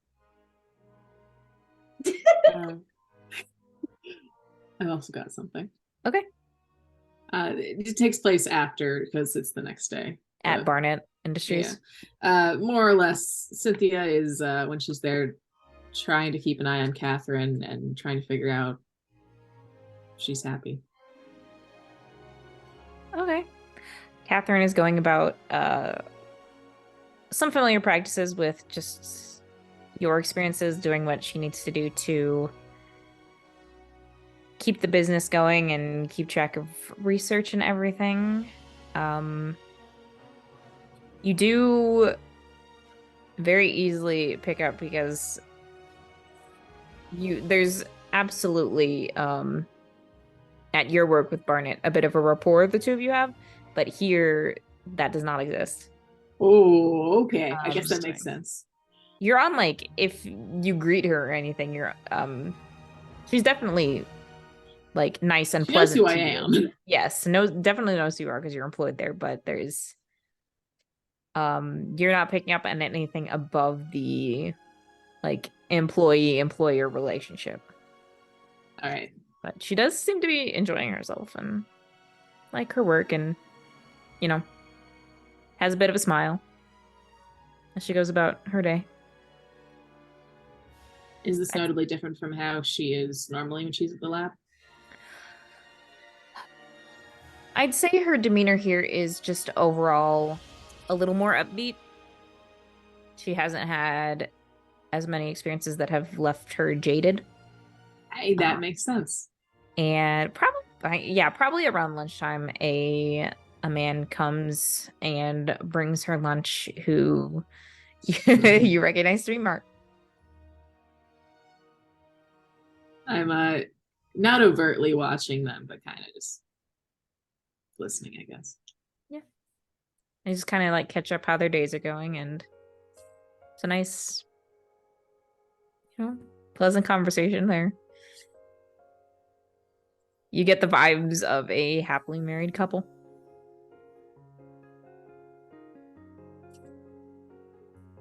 Cynthia kind of just smiles to herself a little and maybe also looks a little sad.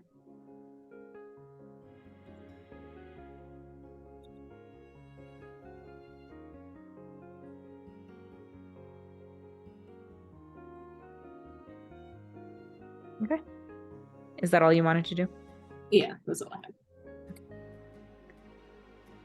Joe? Your other scene? Okay. So, second day on the train. I feel like Joe rapidly realizes that he's basically got zero entertainment.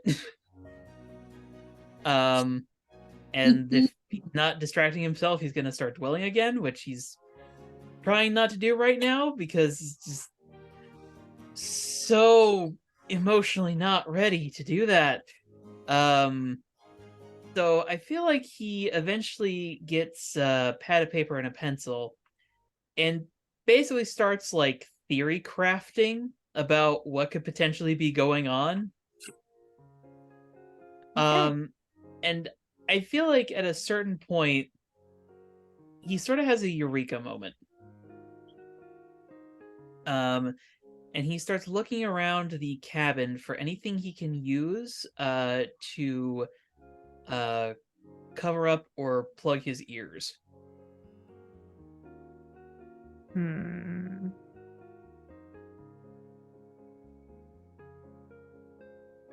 I guess you could probably maybe grab some of the sheets that are on the bed and just very awkwardly use that to kind of like stuff the edges in your ears. Okay.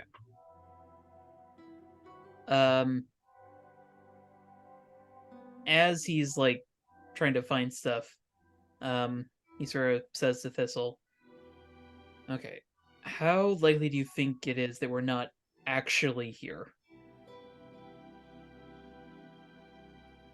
That we're all just like, I don't know, mass hallucinating this or something. Low. Hi, Lindsay. How are you? Hey, Michelle. I'm feeling great today. How are you? I don't know what just happened. Passing conversation in the train. Yeah, there we go. Love it. You just hear that like right before you flick up your ears. Yep. God, I gotta black out these annoying women. Oh my god. It's Joe the Real says, Housewives. well, on the off chance that we're not actually here, that would mean that actual me is somewhere else. And even if they've, I don't know, got glasses or headphones or something on me, presumably actual me still has all of my abilities, right? Like, unless they've figured out some way to turn that off, which, I don't know, maybe, but potentially I would still be able to, like, do all my usual stuff. Okay? Okay.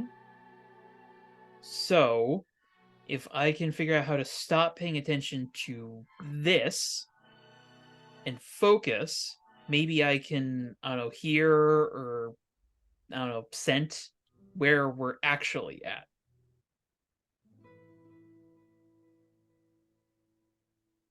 I don't know if this is going to work, but hell, I got nothing better to do. Okay. So you're Don't just know. gonna like block out the immediate senses to try and tap into your werewolf side? Joe would not describe it as such, but he's trying to do sensory deprivation to see if he can pick up on like a sense of reality. Okay.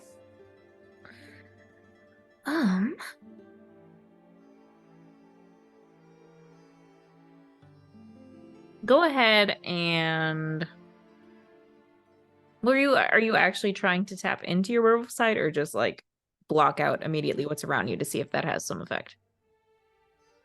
Both. Both? Okay. Then go ahead and roll to unleash your powers. This is not very good for me because my freak is currently a -2, but we'll see where we get. Shabuya. So that's a 2. Minus 2 is 0. Mark the potential. Nope. Everything, you just stuff these bits of sheets in your ears, and you just hear muffled train noises. Probably tries that for like 20 minutes and eventually just yanks it out like, damn it. Thought I was onto something.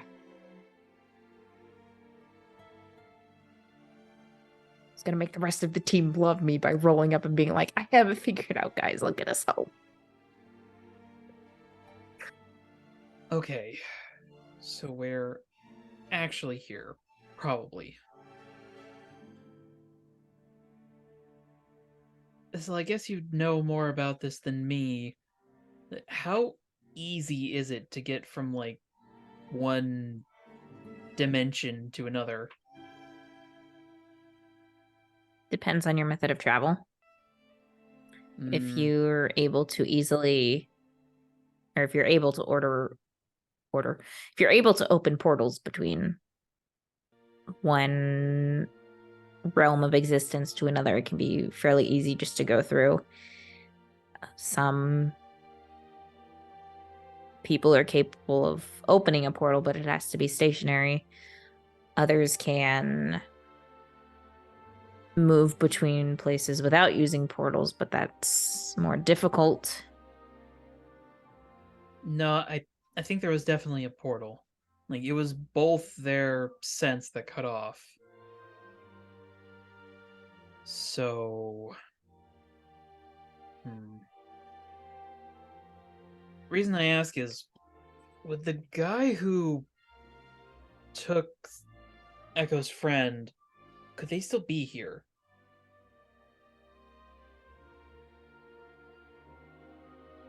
Like, if it's easy for them to get from one world to another, they're probably long gone, right? Depend on what their motives are. If they had a reason for staying, they could still be here, but if they didn't, they might be gone. Why would they want to stay? Because if they're gone, then we're screwed.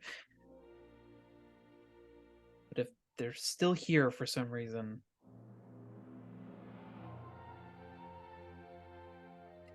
It's on top of a museum. I think it would have to depend. You would need to figure out why they went to the trouble of bringing Echo's friend here in the first place. Yeah, that's a good point. Why on top of a museum?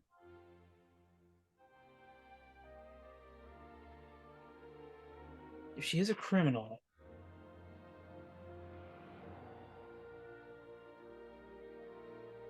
maybe she was stealing something?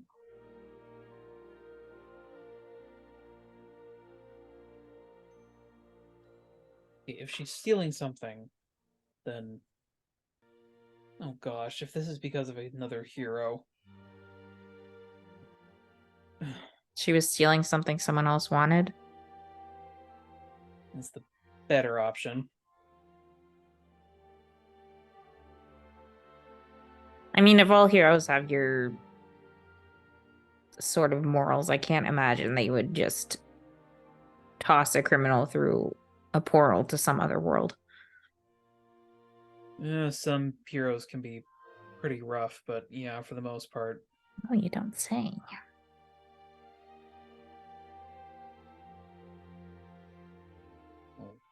I have my own struggles with that.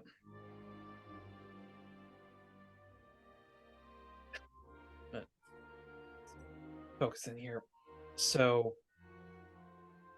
Echo's friend got to something before somebody else could get to it. But they had to take her, which means they don't know where it is. Which means Echo's friend probably still has it.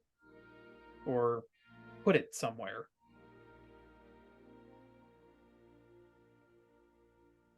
And Echo's friend is here, so maybe she brought it with her, and it's here somewhere. In which case, Portal Guy wouldn't leave. or at the very least would have reason to come back. It's a theory.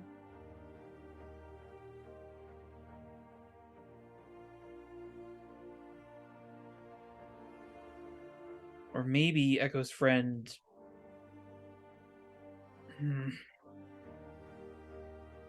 No, she has to have gotten it somehow. Because otherwise, Portal Guy wouldn't have a reason to attack her.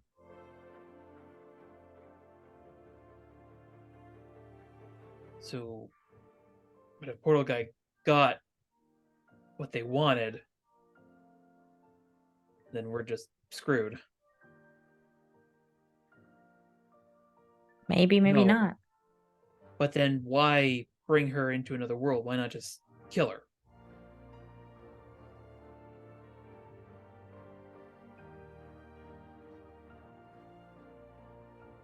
Okay. And if Portal Guy is from our Halcyon, then he would know about superheroes, right? I think if this person's able to open portals, they probably know about superheroes. Or at least powers. Yeah, that makes sense. So then they'd recognize something super, but how do we make something obviously super without full powers?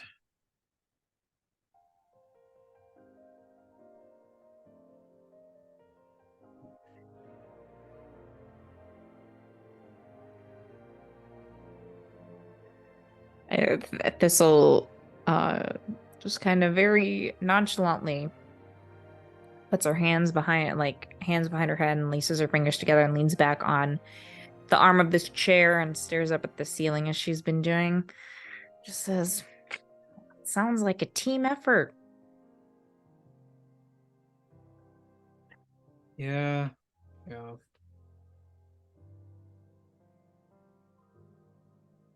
I mean, you could help.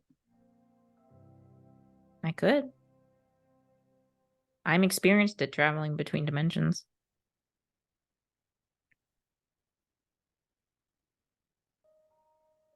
Can you get out of here? Let me guess, you've already tried.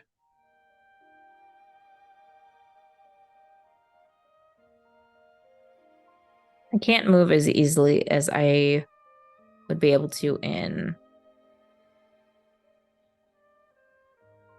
your normal reality. But you can still move? I haven't tried to leave. I might be able to. I don't know how much of my power it would take. Well, hell, if you can just get one of us out of here, that's enough to at least get the ball rolling.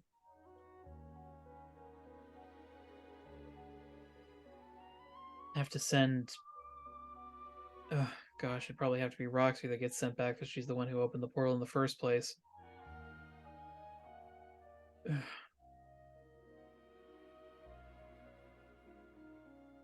Maybe Echo could borrow her powers and then get sent back.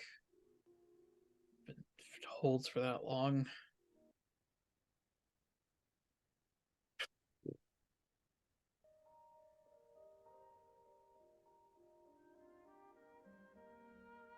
Man, the strategy stuff was so much easier when I was just playing football.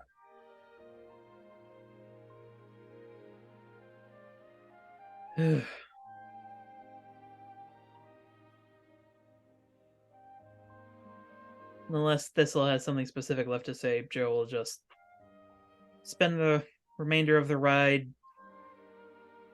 basically turning a pad of paper into a conspiracy board on the wall of this cabin. Yeah, I think she just watches you and is pretty quiet. But given that, I think it's a good spot to take a break. And then when we come back, we can finally reunite the whole team. Yay. Before that, I would want to Chaos. see, are we able to, is is Roxy able to contact Hecate in her dreams. Oh. Mhm. But we can do that after the break. Yeah, we can see what comes out of that in just a few minutes. So All right.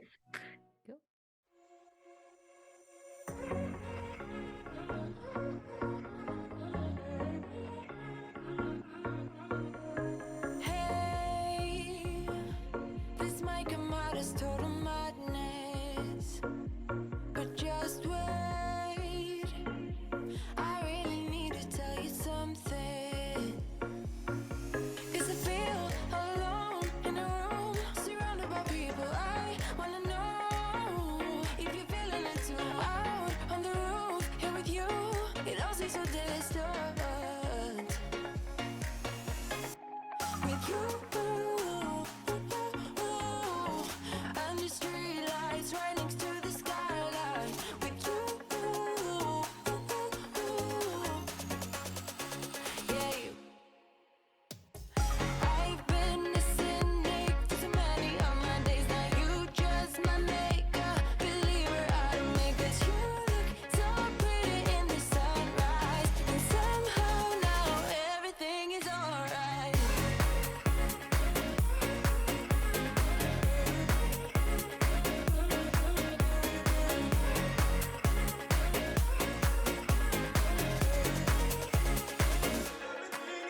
I feel like every word is so translucent, so real. Oh, won't you tell me how you do it? Now I'm high, but the buzz in the room, surrounded by people. I couldn't care, yeah, but nobody but you. Sway, move me now, baby, dance, give in to the moment. With you, under streetlights, right next to the skyline. With you. Understand why he wouldn't also have a crush on you in this world, though. I'm not entirely sure either. Because you haven't. What? I wonder if he's gay in this world.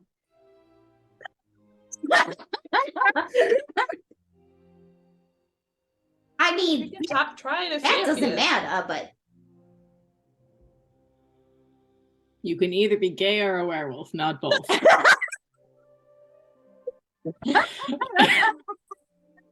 I two mean, sexualities, gay and a werewolf. I mean, it holds true for the team, Yes. so Oh, yes, I the two that genders, is true. That is- gay and werewolf. That's the truth for Joe, so obviously it must be God. correct.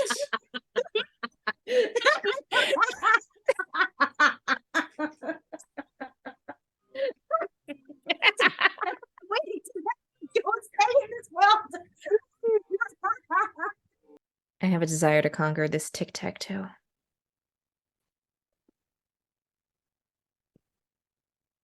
Right. Let you know right now, I'm pretty good. It won't defeat me. We'll see. And Joe will scratch out a little grid on the paper, and until they call or this'll prompts otherwise, they will be playing tic-tac-toe. I imagine she probably loses the first game. Mhm. We're like, okay, one more. And then probably loses the second one. No, just one more. And it goes on that for a while. And Yep. she's very determined to win, to conquer. Meanwhile, Joe's This using the grid-like all-corner battlefield. strat. There is only one of you, only one of me. There's a million of those who won't let us be. But they're not gonna see me bleed. 'Cause baby, I got you.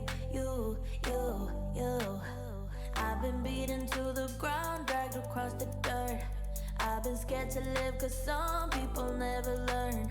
But they're not gonna watch me burn. 'Cause baby, I got you. It's a new beginnings and a better life. It's the dancing underneath the disco lights. They can try, but they can never take me down. Ooh.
Show me life, show me love. Make a change, time is up. We can wait for better days, but the days won't come. Show me life, show me love. Show me life, show me love. Make a change, time is up. We can wait for better days, but the days won't come. Show me life, show me love. This is all we got. Show me life, show me love. This is all we got. Show me love, show me love. This is all we got. Show me love. This is all we got. Show me love. This is all we got. Show me love. Show me life. Show me love. This is all we got. Sometimes life will push you down, make you fall onto the ground. But I know you will turn it around. Oh, this is all we got. And I know you'll make mistakes, get interference and lose your way. Find the light when it rains. Oh, this is all we got. Show me life, show me love. Make a change, time is up. We can wait for better days, but the days won't come. Show me life, show me love. Show me life, show me love. Make a change, time is up. We can wait for better days, but the days won't come. Show me life, show me love. This is all we got. Show me life, show me love. This is all we got. Show me love. This is all we got. Show me love. This is all we got. Hello, interns. Welcome aboard Charon, the Epsilon-class long-haul cargo ship that will be your home for the next year. You'll be transporting cargo to the Tartar Escape Way Station construction site. Ensure the ship continues to run smoothly throughout its journey. That may seem like a daunting task, but we don't expect any problems besides typical routine maintenance. If you have any questions, ask Assisty for help by saying, "Hello, Assisty." Otherwise, you can give your supervisor Navari a call from the communications room. Good luck, safe travels, and remember, Opal rewards those who are dedicated to fulfilling their duty.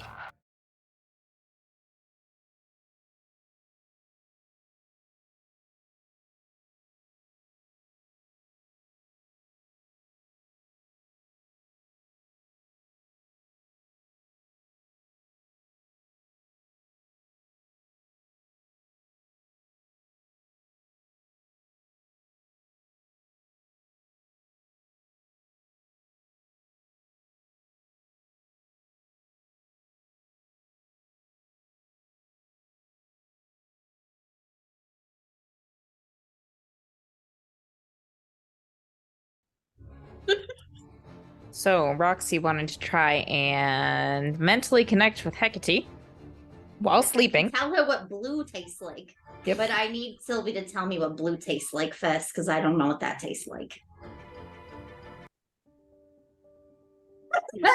Inhuman. I feel like sounding Sylvie string tries to syllables. explain it. It makes no sense to anyone. Especially not to Roxy, so she just does her best to try to sum up whatever Sylvie said. Okay. It's something about electricity and the sky and a bunch of other random shit. Okay. But she'll know Roxy, it's us this way. go ahead and roll to unleash your powers. All right. So wait, let me see. I think my freak is actually kind of low right now, guys. I feel like all of us have super low freaks right now. I'm not gonna lie. I know. Mine's at 3. Damn. She's a super freak, super freak. It's at 0. Okay, let's do this. Well, that's unfortunate. For you. 5. But I do get to mark a potential. You do, and you do not manage to find any sort of connection to Hecate. All right. I think that Hecate didn't want to hear about what blue tastes like, if I'm being honest. That was it. She just sensed what the conversation was going to be about, and she was like, blocked. I'm up on Roxy's dream walking. She was just like, no, absolutely not. Okay. Thank you. Cynthia's talking to kind of Calamity, I guess, in the morning. So, thinking about something Joe said. What did Joe say? He asked why Hecate didn't come. You're not wondering about that, are ya? Not really. Doesn't make logical sense for her to come. No, absolutely not. Who's gonna get us out of this fucking jam if we get stuck here? I guess I'm just worried what he's gonna say about it. Joe, oh man. I think that Joe has a good heart. I think that he struggles to convey his feelings in a productive way.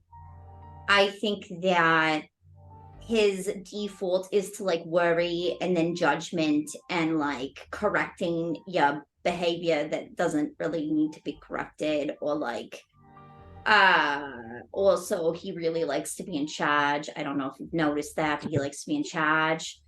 Sometimes I want to shove the clipboard down his throat. But you know, at practice, not gonna lie.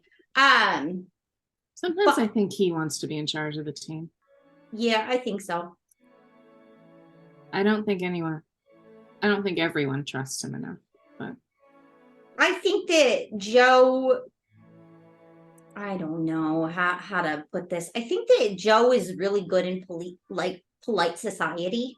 Like he's really good at navigating polite society, like the stuff that I'm not good at navigating. And like Sylvie is hilarious. Honestly, I love watching Sylvie Sylvie. follows her own script. Yeah, but like Sylvie and me, we had a talk the other day when we had to call Bonnet Labs looking for you. Was it Bonnet? Maybe it was just your sister's clinic.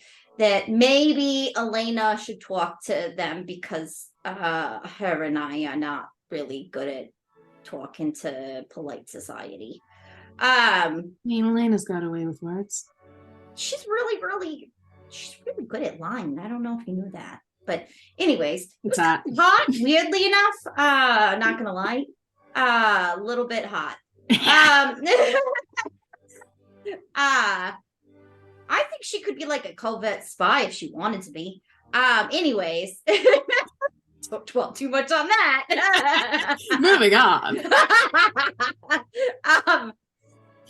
Joe just like, I think that his way of taking care of everybody is taking charge. And I think that has to do with his issues with power and control.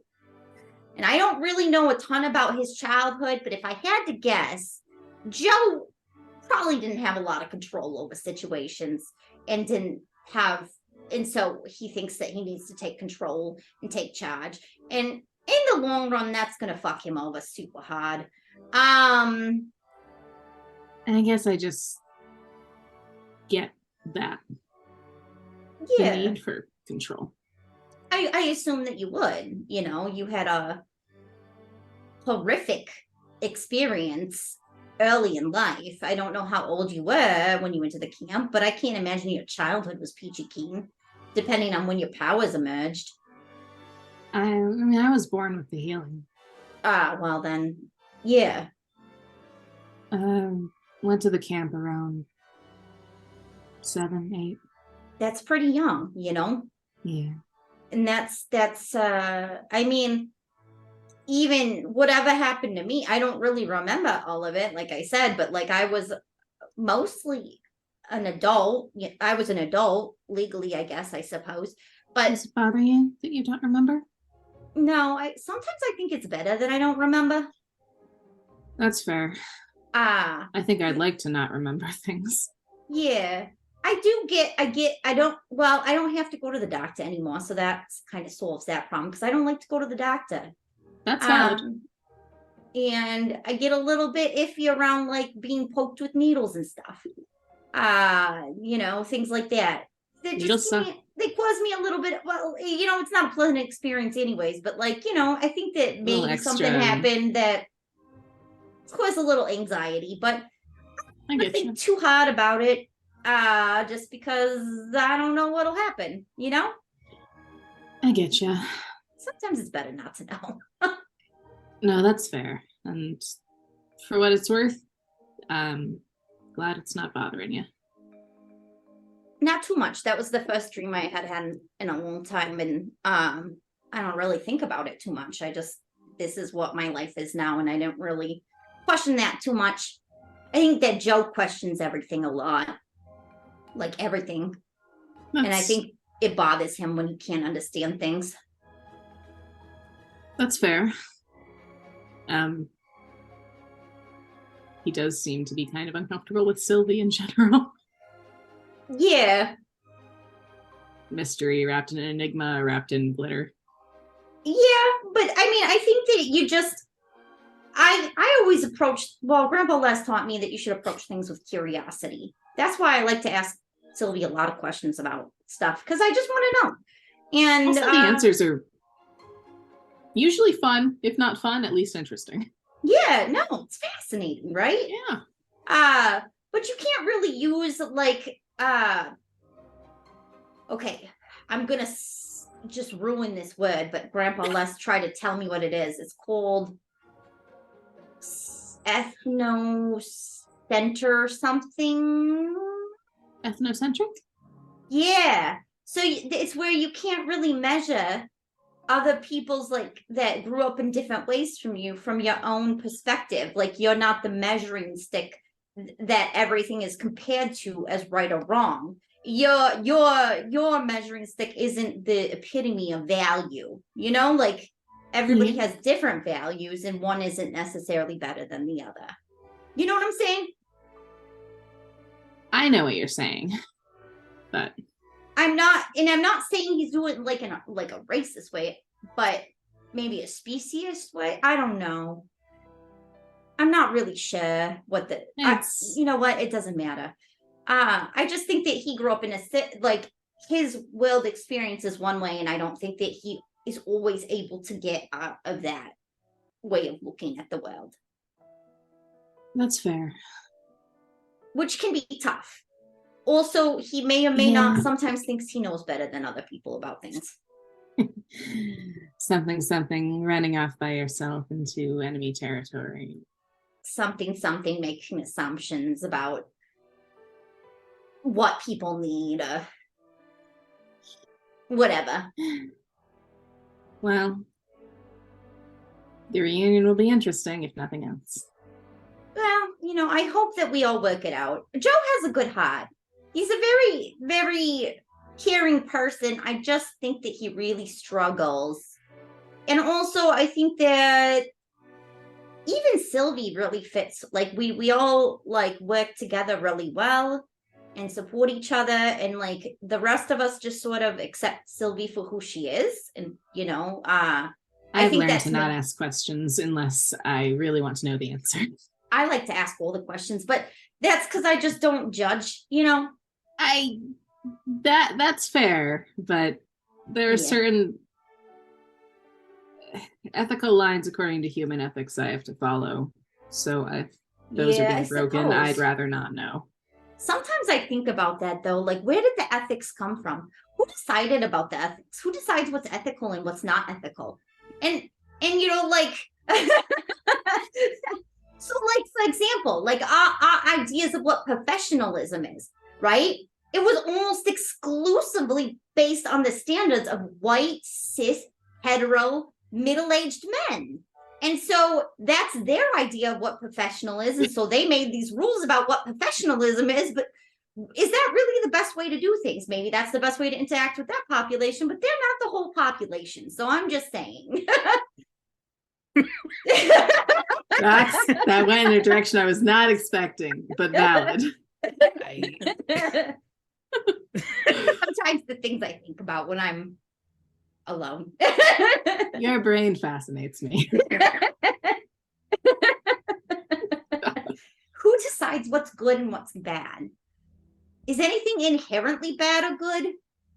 I don't know. Well, I mean, arguably morality is a human construct. Yeah. But we live in a society. Society does need rules, otherwise it would be anarchy, so. I mean, there are reasons for the rules that I follow. Yeah, no, I think you've got a good enough, because you're flexible enough on some things that need to be that need flexibility. Like, I really appreciate you giving Rampage a chance, because there's a lot of schools of thought around like criminology and like incarceration and stuff, and like recidivism is a thing, right?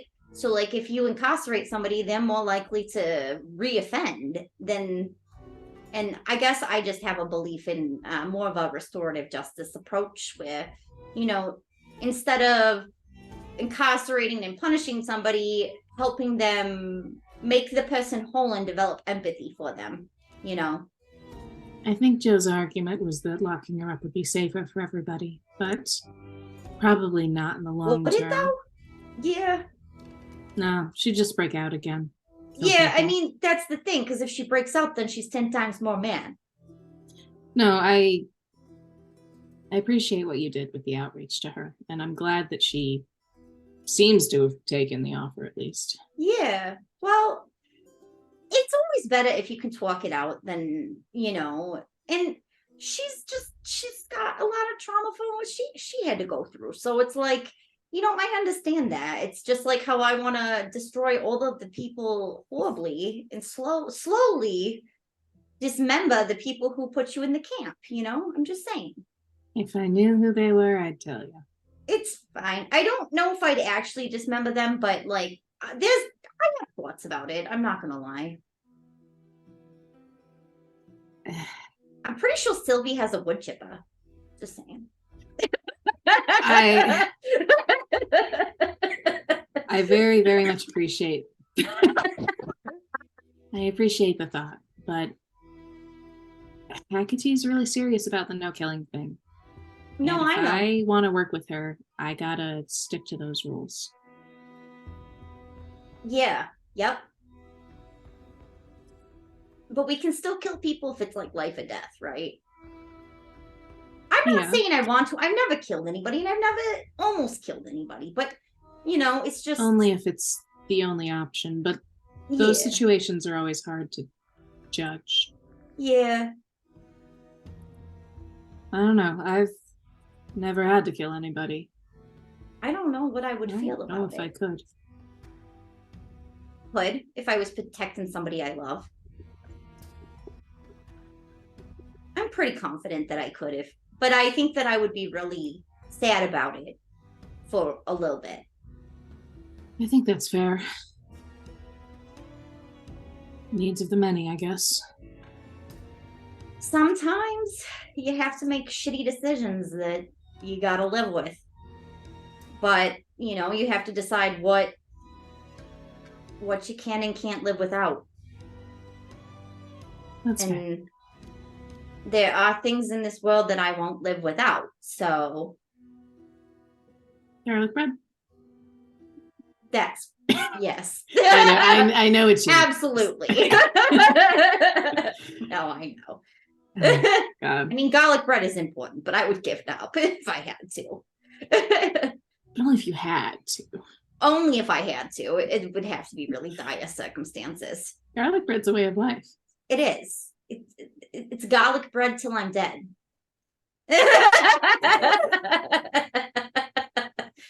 I love you, Cynthia. I love you too. All right. Okay. We gotta go pick up Elena and take her to school. I don't know what Sylvie does in this world. I guess we'll find out. Do we have her number? Should we call her and see if she needs a ride somewhere? Tony thinks I have a permanent head injury. Yeah, I don't think we have a number either. She has Sylvie ours. would have left the number. Oh, then Okay, yeah. Roxy will call and just see if she needs a ride. And Tony might think that I have lingering issues, just so you know. Well, all that Oh boy. comedy happens in the background eventually. I'd say there's either like a way to coordinate which train Joe is coming in on, or when he gets to the station can just call you and we can like easily get everyone together. But do you all go to pick him up at the station, or are you gonna meet at the DeMarco's or find somewhere else to go? Roxy is tempted to have Tony pick him up, but she won't. That'd be fun. I assume that she wasn't able to find Henry on campus in the days that she was there. I mean, that depends. What would you just forego all your other responsibilities to go skulk around where you think Yes, you would be? this world doesn't matter. Okay. Oh I mean, given that and what you know about Henry, She'd be hanging by the you area. could probably at least catch sight of her around the sciences buildings at some point, since you have like 2 or 3 full days Of for stalking Henry. Yeah. Do I glean anything from that? Does she appear to be dating anybody, or Not from what you immediately pick up on. You probably see her with a few different people, but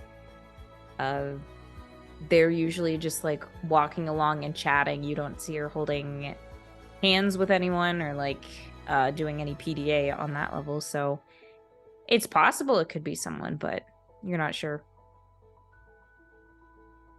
okay. Operation Keep Joe the fuck away from Seagull campus begins. I will say, like, no matter like if we meet up at the DeMarco's and go pick up Joe, or if we just wait for him at DeMarco's, Sylvie is totally stealing one of Tony's suits again. Actually, I think it would be funny if we let Sylvie drive Tony's car to pick up Joe.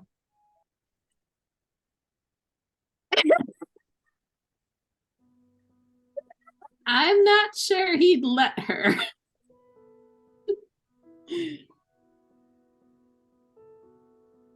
Wait, how many people does that car even fit? 5? Yeah, probably 5, because the back seat would definitely be like a bench seat. Oh, this is gonna be awkward. So you know, She's gonna put Cynthia in the front seat though, because they need seatbelts shotgun. always worn. Yeah.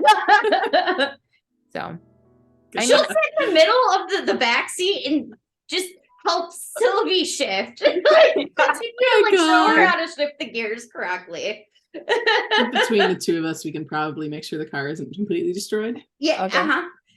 You can get to the train station. Tony's gonna kill us.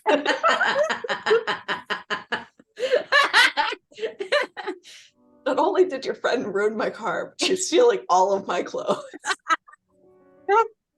Is that my favorite suit? I am living for Sylvie wearing his suits and just walking around in front of him in his suits that she stole. Yes.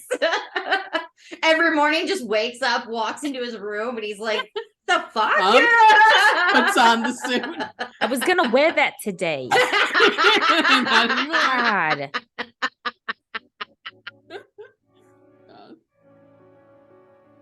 But I imagine there's probably like a bench or seating area either right inside the entrance to the train station or some benches outside if Joe would just hang out and wait for his ride.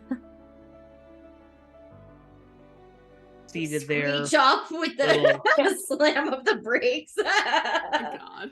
She's like sit there with this pad of paper and pencil, just like reviewing things and periodically just like tapping his foot rapid fire, just anticipating the conversation that is probably coming with this reunion.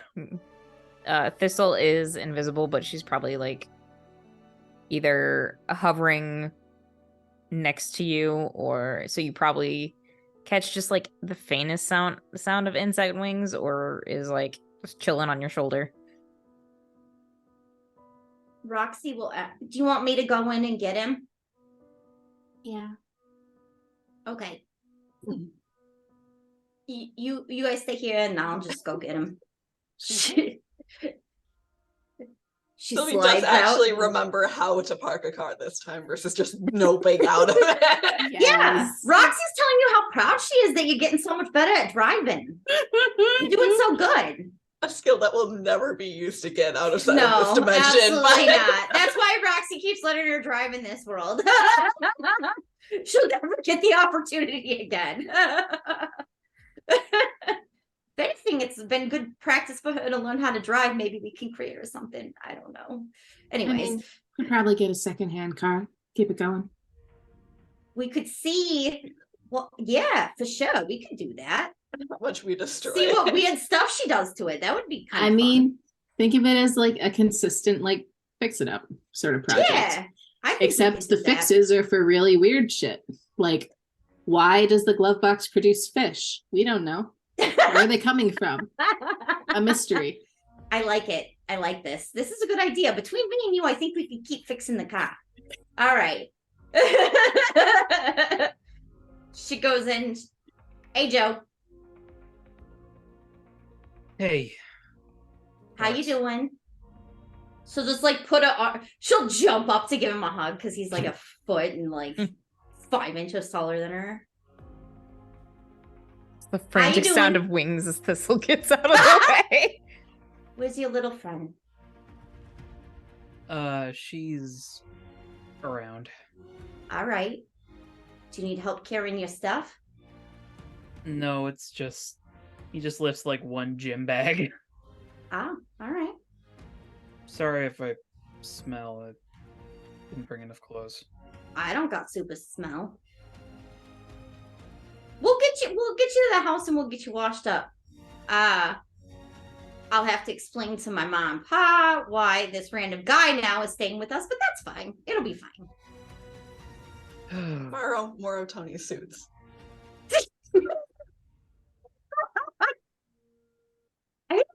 Tony's a little bit shorter than Joe, but not like a ton. Maybe 6 foot. How Roxy ended up being a tiny pipsqueak, nobody knows. Brother stole all the tall jeans. Yeah, Yeah. there were none left. That's what siblings are for. Anyways, all right. Well, maybe we could just be a little delicate with our words with Cynthia.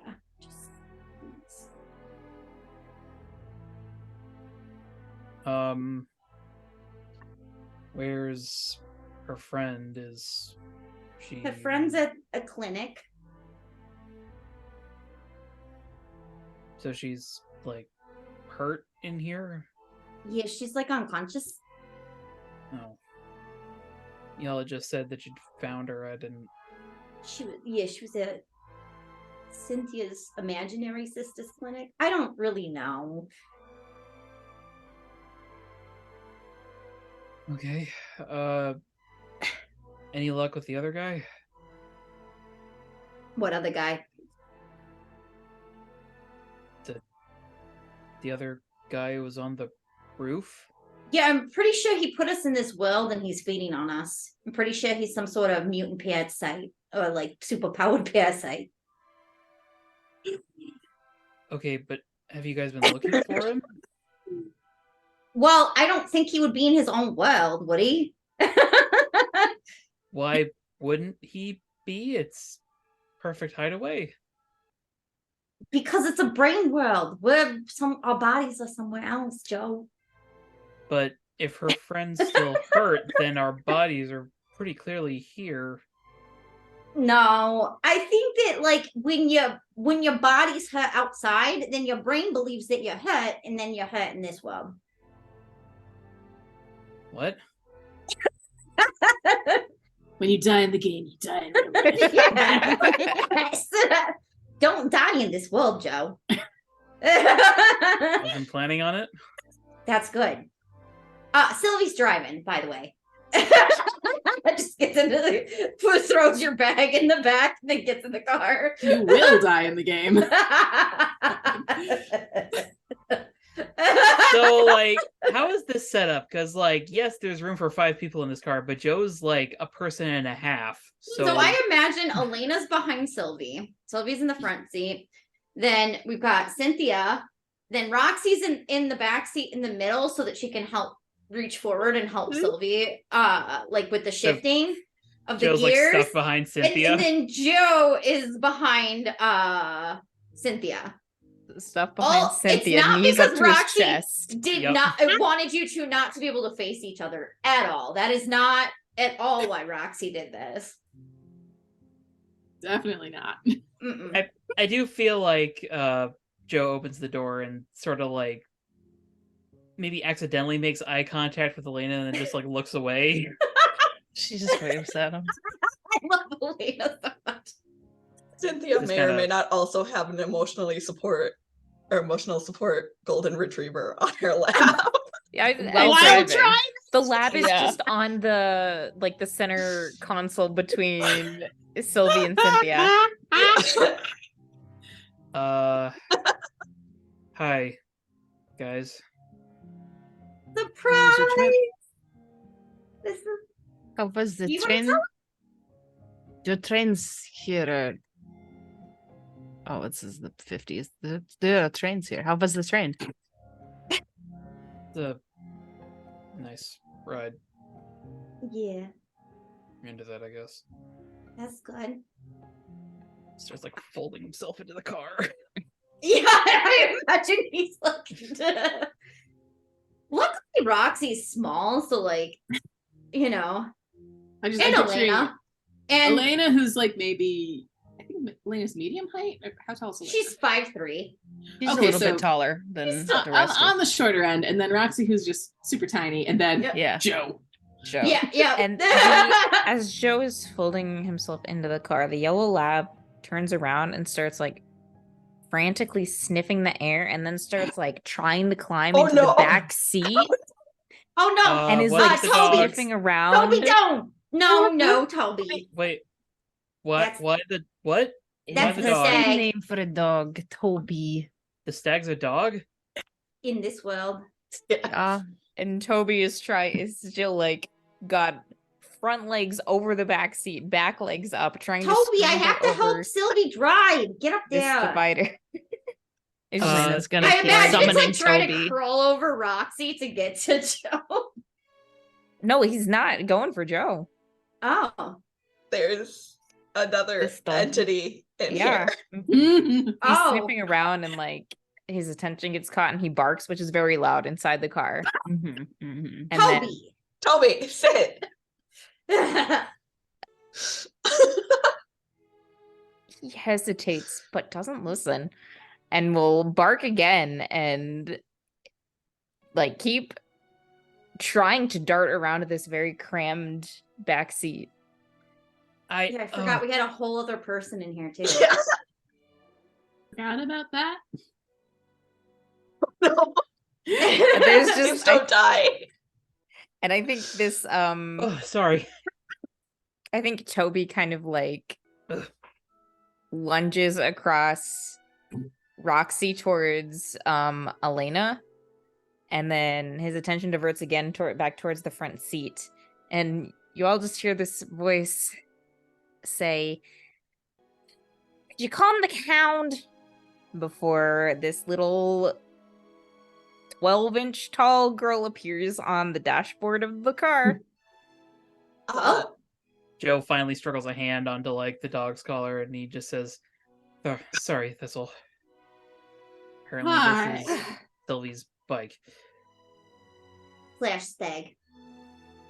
Cynthia's 100% like kind of like side-eyeing Sylvie to try and see what Sylvie cues she should be is taking for the very, situation. like, as soon as Thistle appears, stiffens considerably.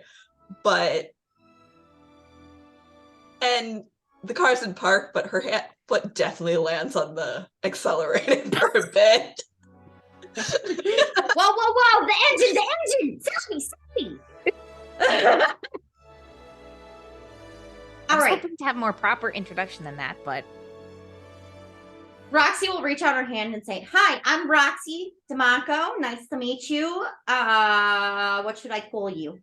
my name's Thistle. And I think Thistle. you stick out your whole hand, and she just grabs like your index finger and shakes it. I love it. Yeah. Nice to meet you, Thistle. All right. Sylvie, are you good to drive, or do you want to move in the back? I think Sylvie will say that she can drive. Okay. If only because the back is super cramped right now. And she is Put an also Amazon woman back there. Yeah. I think who Joe had a hand on Toby to try and like Mm-hmm. keep him calm. So Toby's just like pulling against your grip and trying to get Oh, this is gonna back be a up fun into the ride. front. Sylvie will give it Toby / the stag another command I think to Mhm. hold.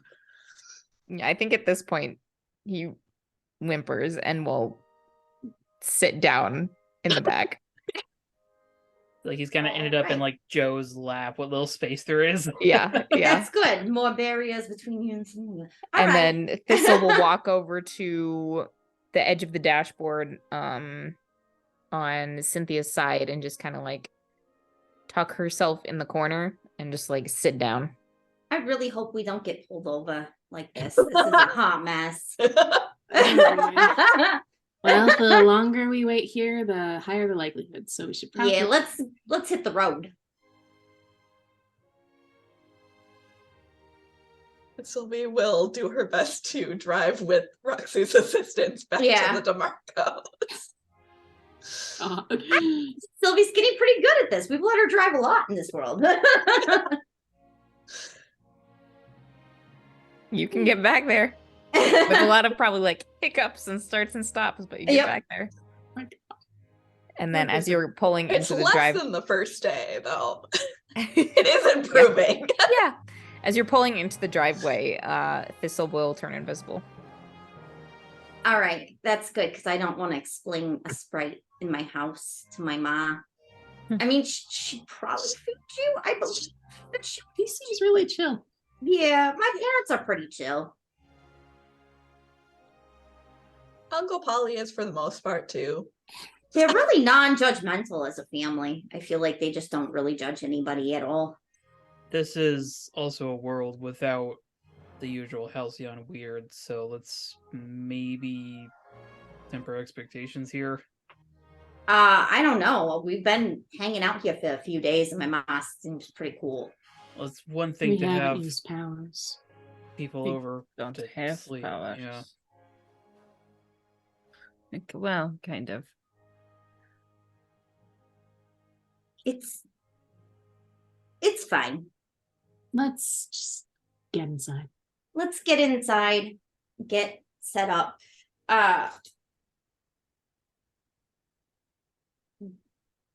We can you could sleep in the bed. We've currently got like a giant cuddle puddle in my room on the floor. Or maybe, I don't know, the couch or something. We'll figure something out. Let's get you some clean clothes or something. Poor Tony's closet's been raided. At this point, because it's like the middle of the week, Joe's train probably came in either like late morning, early afternoon. So Tony's at the office right now, so it's fine. He No doesn't one's- even know. I'll Yeah. just do his laundry while he's at work. It's Yeah. fine. But you all file in, and Mrs. DeMarco's just like, "Well, early, Roxy," and then she'll come around the corner and be like, "Oh, more friends." Yeah, this is Joe. Nice to meet you. Lunchbox Joe. Yes, that's Yeah. Lunchbox Joe. That's a really cool superhero name, by the way. Thanks for that, by the way, Miss DeMarco. Oh, don't mention that. Are you hungry? Do you need some more food? I can whip up some lunch real quick. I'm okay on food right now, but Roxy just really starts use nodding. a shower. I'll have Yeah. some food ready after your shower. I'll get you a towel, and I'll get you some clean clothes from Tony's closet. We might just need to do Tony's laundry while he's at work, so he doesn't know that we've just been raiding the crap out of his closet. I think he knows. I can but- get some lunch set up out on the patio if all of you want to like settle in for something to eat. Yeah. I'll show Joe, come on, I'll show you where the shower is and get you some clean towels and some clean clothes. I feel like, depending on how strong of a sense of smell Tony has, like, there's still like the Sylvie perfume permeates kind of any clothing she steals. Yeah, still smells like sweet pea. Okay, yeah. Two of you can head off. Are the rest of you gonna go settle on the porch and just wait for Mama DeMarco to feed Elena you? will offer to help. She needs help with anything. She'll accept the help. You can work around the kitchen together. She's helped the other Mother DeMarco. Sylvie knows she's not allowed in the kitchen, so she just goes to the porch. Elena's Okay. Cynthia's not allowed in for different reasons, but will also join Sylvie out on the porch. Okay. Sylvie will also let Toby go to run around the yard and get rid of all of that energy that is potentially directed at the sprite that Sylvie has not formed an opinion about yet.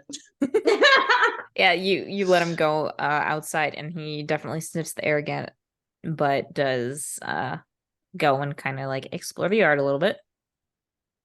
Do you think he's gonna try to eat her? No. Better not. You hear from nothing. He normally listens a lot better. But I think you're safe for now, provided you don't do anything that becomes a threat. If I was gonna do something threatening, I would have done it by now. Had plenty of time. How did you get here, by the way?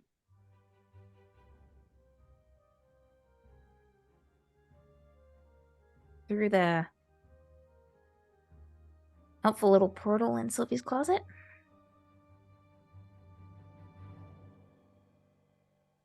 I meant here. There don't seem to be many fairies around. I tagged along with Joe. Ah. All right.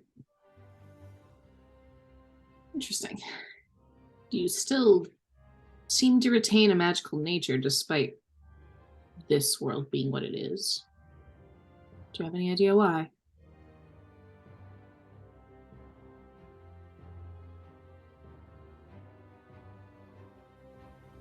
Not really sure, considering I don't know the exact parameters or nature of this world in its entirety.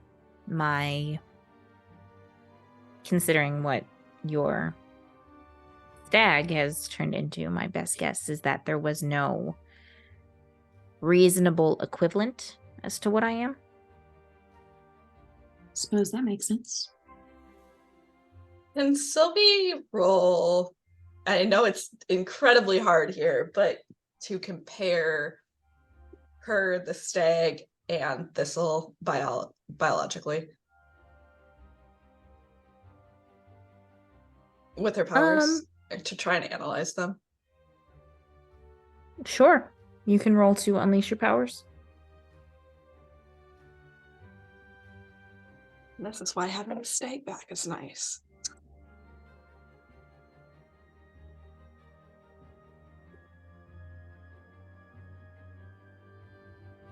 Oh God, no. That was double ones. Yeah, nope.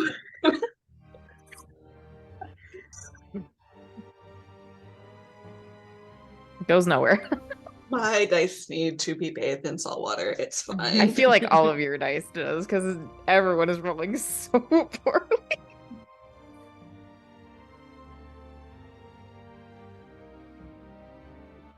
Take that potential at least. Yeah.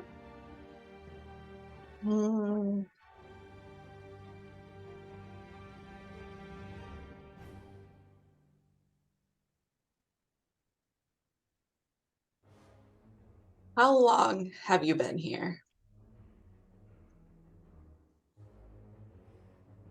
With Joe or in this world? In this world? As long as the rest of you.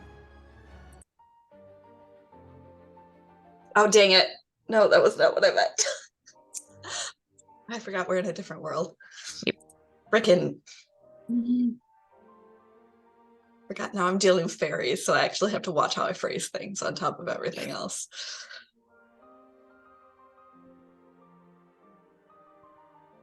How long ago did you come out of Sylvie's portal?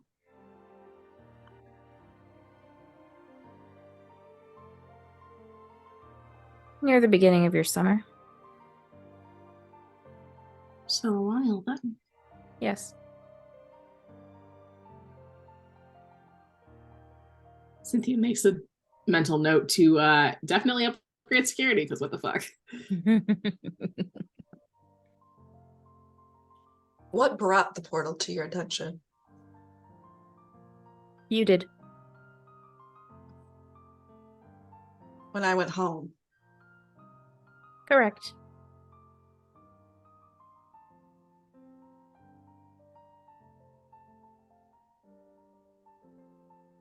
Cynthia can probably tell that Sylvie is visible, or like is seething. That's why Thistle knows about the portal.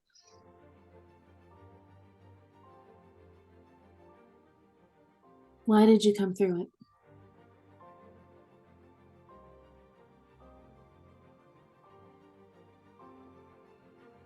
A couple of different reasons. Initially, it was because I found Sylvie's behavior rather interesting.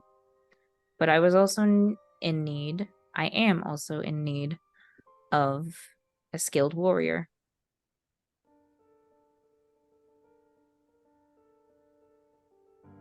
Skilled warrior specifically from not in your realm?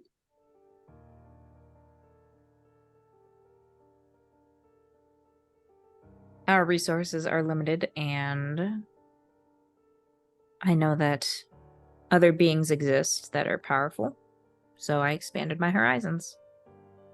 Would then Hunt not have helped you with your current problem?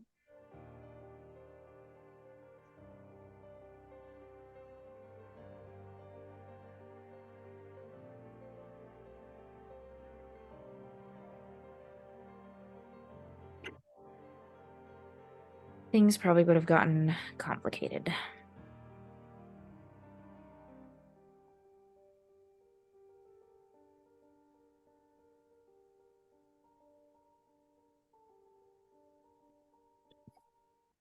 I'm trying to think how Sylvie would interpret that.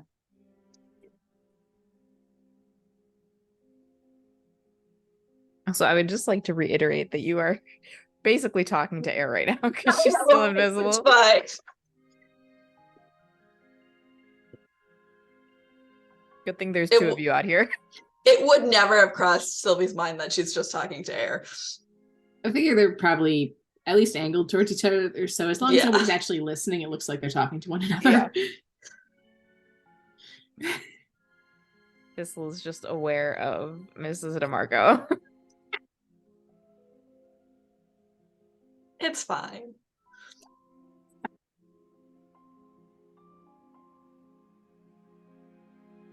Does your problem have roots within the hunt?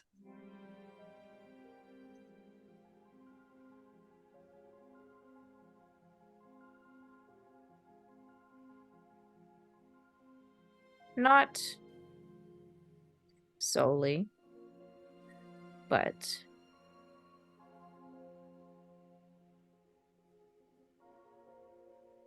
I know there are some members who have used unique methods in the past.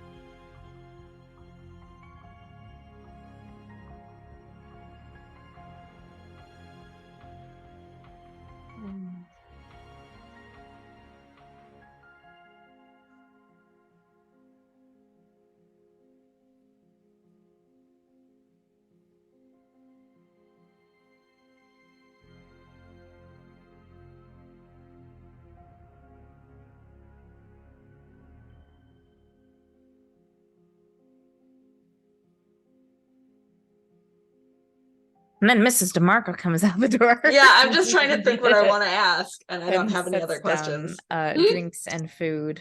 Thank you. You're welcome, darling. Is there anything that Roxy and Joe would say to each other upstairs? Get out of the bathroom, taking a shower. I need my space, Roxy. Here's a change of clothes. Here's the towels. Why did you hand me a suit? You're gonna want to like push in and then turn the knob because it can get a little sticky. Mm-hmm. No, she's just showing him where all this stuff is. She grabs some things, like probably just like sweats or something out of sweats and like a t-shirt out of Tony's closet. For some reason, I imagine Tony is just a little bit buffer than Joe, like a little bit shorter, but just a little bit buffer. So mostly because I wanted to make Crow look like that. That face right there. I will say, as Joe's just kind of like accepting the pile of towels and clothes and whatnot, once he's confident the two of them are out of earshot of like the rest of the house, he would just quietly say, "So what's the damage?" What damage? I didn't break any buildings here. No. All right. That. I mean, oh, you mean with Cynthia? And she's not happy with you. I'm not gonna lie. Yeah. I think it's hard for her because, well, Joe, if I'm being totally honest, you're not really great at expressing your feelings, or like when you care about people or things like that. And then sometimes you get really caught up into like what's wrong and what's right, and like based on your own like code.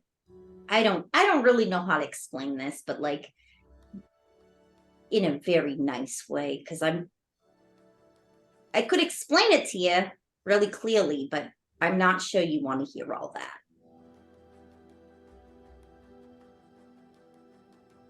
First of all, I think it's basically in the job description of being a superhero to have some sort of code. Yeah, I agree. But you can't just blanket put slap rules on situations, right? So like there are times when you have to be able to bend and be flexible with things, you know? You mean like all the time with you guys? Well, yeah. Absolutely. But also, I mean, we're a diverse group. You know, we come from different walks of life, different types of childhoods, and yeah, we're all like whatever, but like we've all had very different life experiences. So we have to make room for all of that and not judge each other, and maybe approach things with a little more curiosity, a little less judgment. But you know, I feel like sometimes you think that things are really black and white, and rarely are things that simple.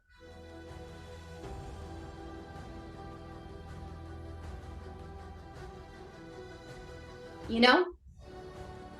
Like, is killing a bunch of people to save somebody you love, is that an evil act or not?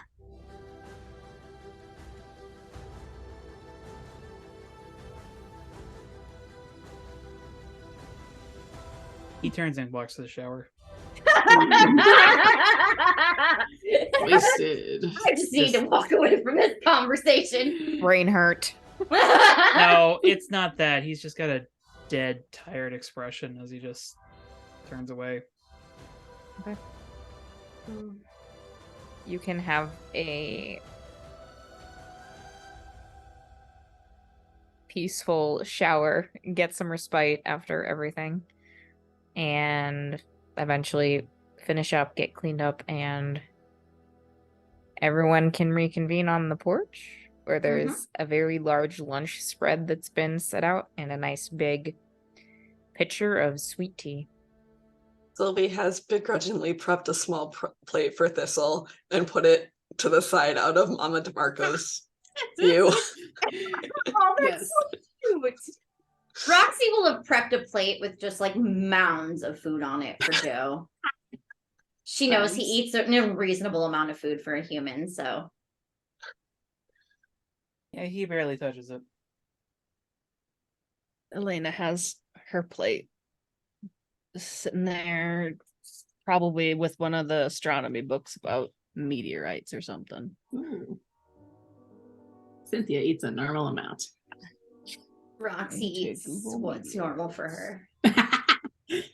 You just see little bits of food lift up into the air and then slowly disappear. I love it. How was your trip?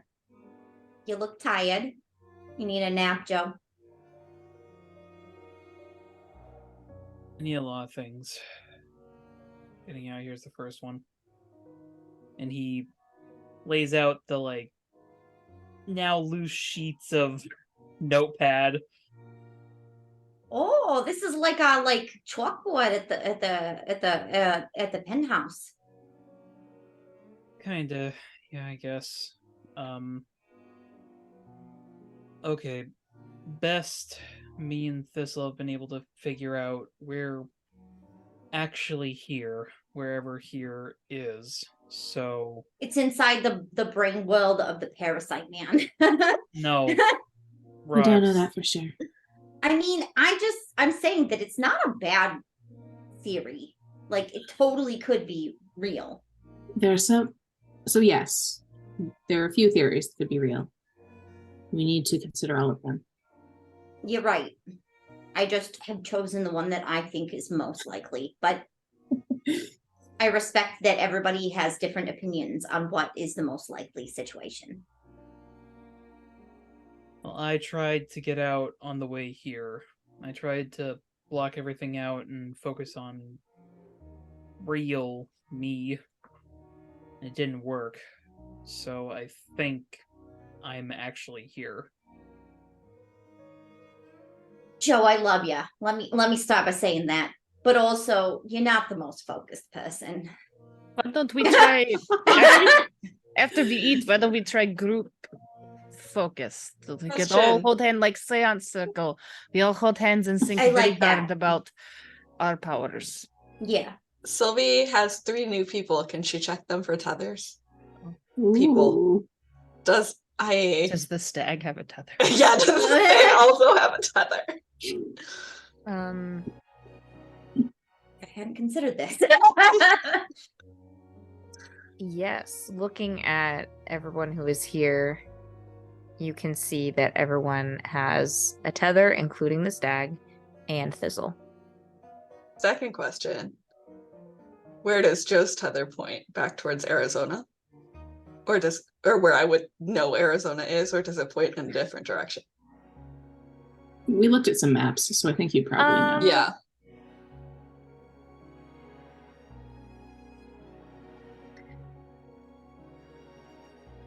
It points in that general direction. Whether it holds its position the entire way, hard to say, but at least as, a starting point, it looks like it's headed west. Do the stags and thistles tethers point in a similar direction to mine? Yes. Don't like that. Sylvie will come back, and you three probably recognize her trying to find tethers, but she'll confirm to Joe that he is also in possession of a tether now, as well as tell Thistle she has one as well. As I'll go to different Ooh. directions. Hang on a second. Like what Elena had after she. Like Yeah. Elena's. Yeah. Yeah, Okay. I told you. They're parasite cords. Rocks, it's not. They're parasite. probably like a spirit tether still connecting us. I feel like if you cannot see the tethers, then we are in much bigger trouble. Yeah, that would be a problem. Okay. Have you only picked up our tethers? I've found, that's how we initially found Sarah, I tracked her tether. Yeah. Okay. Then I might have a way we can get out of here. What? I might have a couple different ways.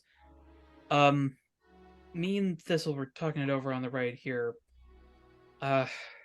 This is based on a touch of a shot in the dark, but I'm guessing you can confirm, Echo. Your friend's a thief, isn't she? She is. And she was stealing something from a museum? As far as I can tell. Joe pointedly avoids your gaze after confirming that. We're all just Okay. gazing at him, waiting to see what he says next. I feel Okay. like. So, I'm pretty sure the reason she was attacked is because Portal Guy wanted whatever she was stealing. I don't think they got it because they dragged her in here. Now, if he got it after taking her in here, then we might kind of be screwed. But if he didn't, and it's still somewhere in here, they might still be here. And if they're from our Halcyon, and he gestures to Sylvie, then they probably have a tether. How do you know that he wanted something that she That's was smart. stealing and not just her? Like, what if she stole something from him in before and he wanted revenge? Would have been easier to just kill her. Exactly. Yeah. Why go through the trouble of throwing her into Well, She maybe was he wants it stealing- back. She was getting a space rock. If this is a copy of our Halcyon, we could try the museum and see if they have the same space rock. And Yeah. if They had it's in a different box, art. we might have to go in there at night. We So should I can get also my go on the hands roof on to that see if rock. the portal is there. Or see if we Conversely, can get the portal open. if she still had it on her when she was brought here, She might not She have didn't- it anymore. she didn't arrive at the clinic until. Crap, so it might be hidden Uh, somewhere. Question for the GM: Did Rebecca said that the person who showed up at the clinic showed up the night before I would have woken up? It was She showed up first. Yeah, because you all the girls tracked each other down that very first day. It took another day before you got in contact with Joe. So you know that this mystery patient, now you know is Sarah, had stumbled in right before closing the night before. Okay. If we're trusting what this version of my sister says, Sarah got here the night before we woke up. Sarah also went through the portal first, but there's not a one-to-one time shift there. I'd argue we're probably dealing with some sort of time shenanigans, I guess. Time travel. You Yeah. know So, better than me. but what I'm trying to say is she got here, she was injured as hell. If I were her, I would have hidden it and then gotten help. That's my point, which then leads me to my next question. Do we know where she came in? Like, did she wake up like we did, or? Oh. You haven't had the No. opportunity to. If she was in possession of the rock, maybe it negated the taking over your double duplicate body. Maybe. Have you ran into another her here? Not another one.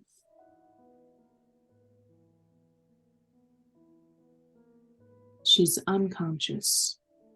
And she's in a facility where my sister lied to me about who showed up, perhaps for patient confidentiality reasons, but also perhaps not for patient confidentiality reasons. It's unclear. Moving her is going to be difficult. I don't even know if she's conscious enough to talk. And she is conscious. We also don't know why your sister did not tell you that someone was there. Best case scenario, patient confidentiality. Worst case Yeah. scenario, Evil. many things. Yeah. Worst case scenario, everything. Or like the as she goes there, obviously all hurt, and maybe your sister doesn't want you to get involved in any of that. Okay. I get the impression I'm fairly straight-laced in this universe. Where would she hide something? It can't have been far from the clinic, right? I mean, she She lost wouldn't have a lot made of it. blood. Yeah. Close by is the best guess. But Where's the clinic in relation to the museum?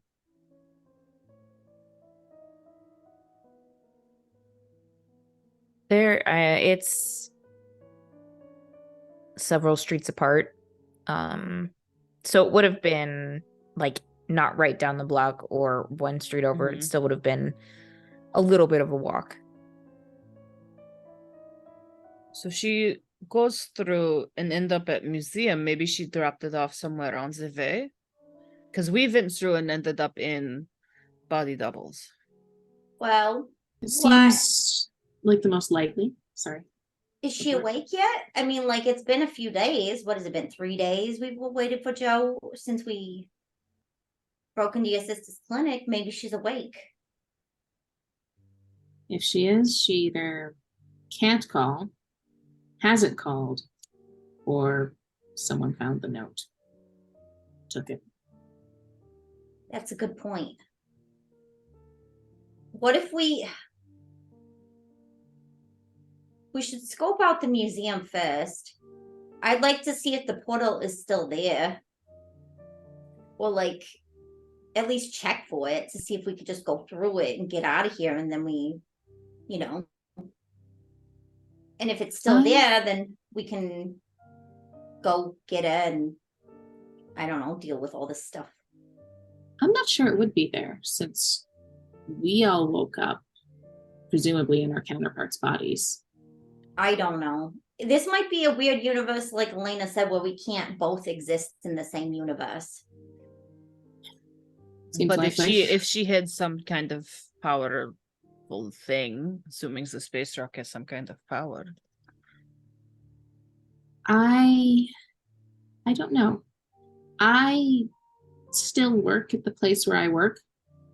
I checked the place where she works and she does not work there. I am still studying astronomy here. I'm in sports management and it's fucking weird. There are some significant changes.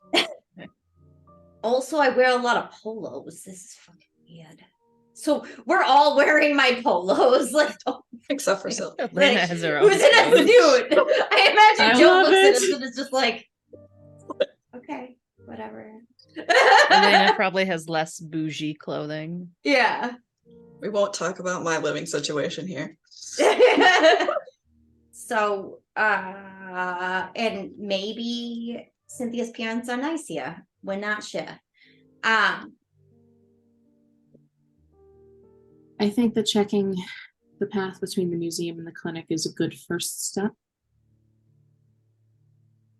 If all else fails, there is one other outside possibility. What's that? Joe kind of glances to the little tiny plate where he presumes Thistle is nearby. Mhm. You want to tell him, or should I?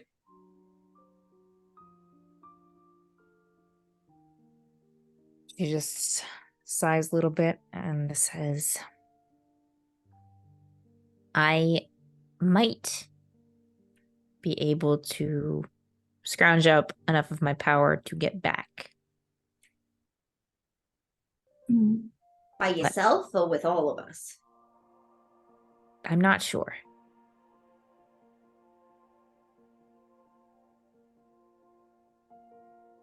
Okay. I can certainly feel a barrier exists here. There is a barrier. I know. I don't like it at all. Then, again, if somebody on the outside knows about this, we might be able to work on solutions from both ends of the problem. I mean, Hecate knows we're here, but she doesn't know where here is. She doesn't know Neither what do we. the situation is on the side of the portal at all, but knowing might give her some clues as to where to start looking, I guess. Well, maybe we check the path, then we can check on the museum, and then we can go try to find Sarah and see if she's awake. I don't think we should split up, but maybe we should to check museum, check for Mystery Tether, and check for Sarah. Mystery Tether and Sarah could be the same. Yeah, I was going to say maybe Sylvie, Cynthia, and Joe go, because if she needs to be carried, Joe's big and strong. Stronger than me in this world, I assume. Probably. I'm still a professional player. I'm in sports management. I love how she just got a huge chip on her shoulder about this. Sports management.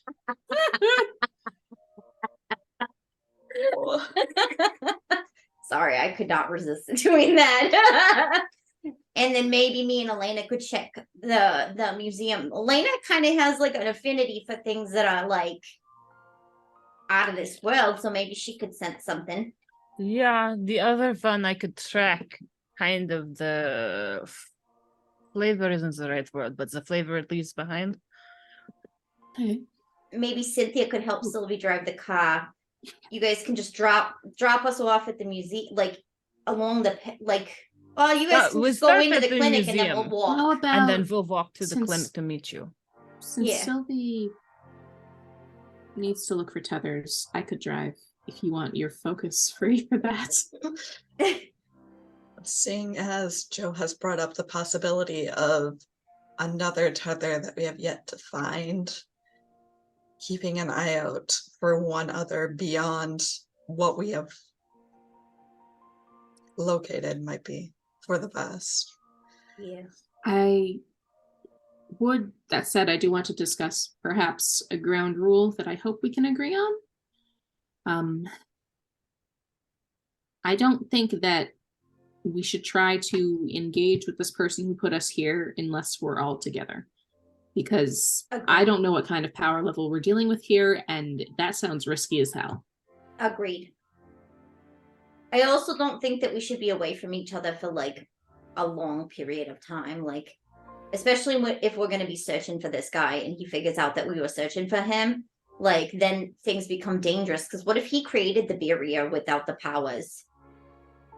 We have no way to contact each other except by landline. Yeah, so I think that when we go out and do this, like we need to meet back within, I don't know, a reasonable amount of time, 45 minutes tops. Roxy puts a watch on.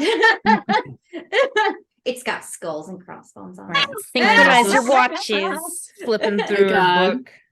If we don't find a space rock here, I think we might end up going back to Arizona. There's apparently a museum of them in there. Oh, yeah, right. There's a pretty famous crater out there. Yeah. We should have had you pick up a space rock while you were out there. That really Didn't think of that until just now. Yeah, it's okay. They're very That small. happens I'm sure you sometimes. could just take them on the train as carry-on. Yeah. Hopefully it won't come to that. Because I don't I don't think Sarah can travel in the state, and I don't know how comfortable I feel leaving her alone. Well, hopefully she can at least get conscious enough to tell you what it was and Yeah. where she stashed it, because it would be good if we could just get out of here like tonight.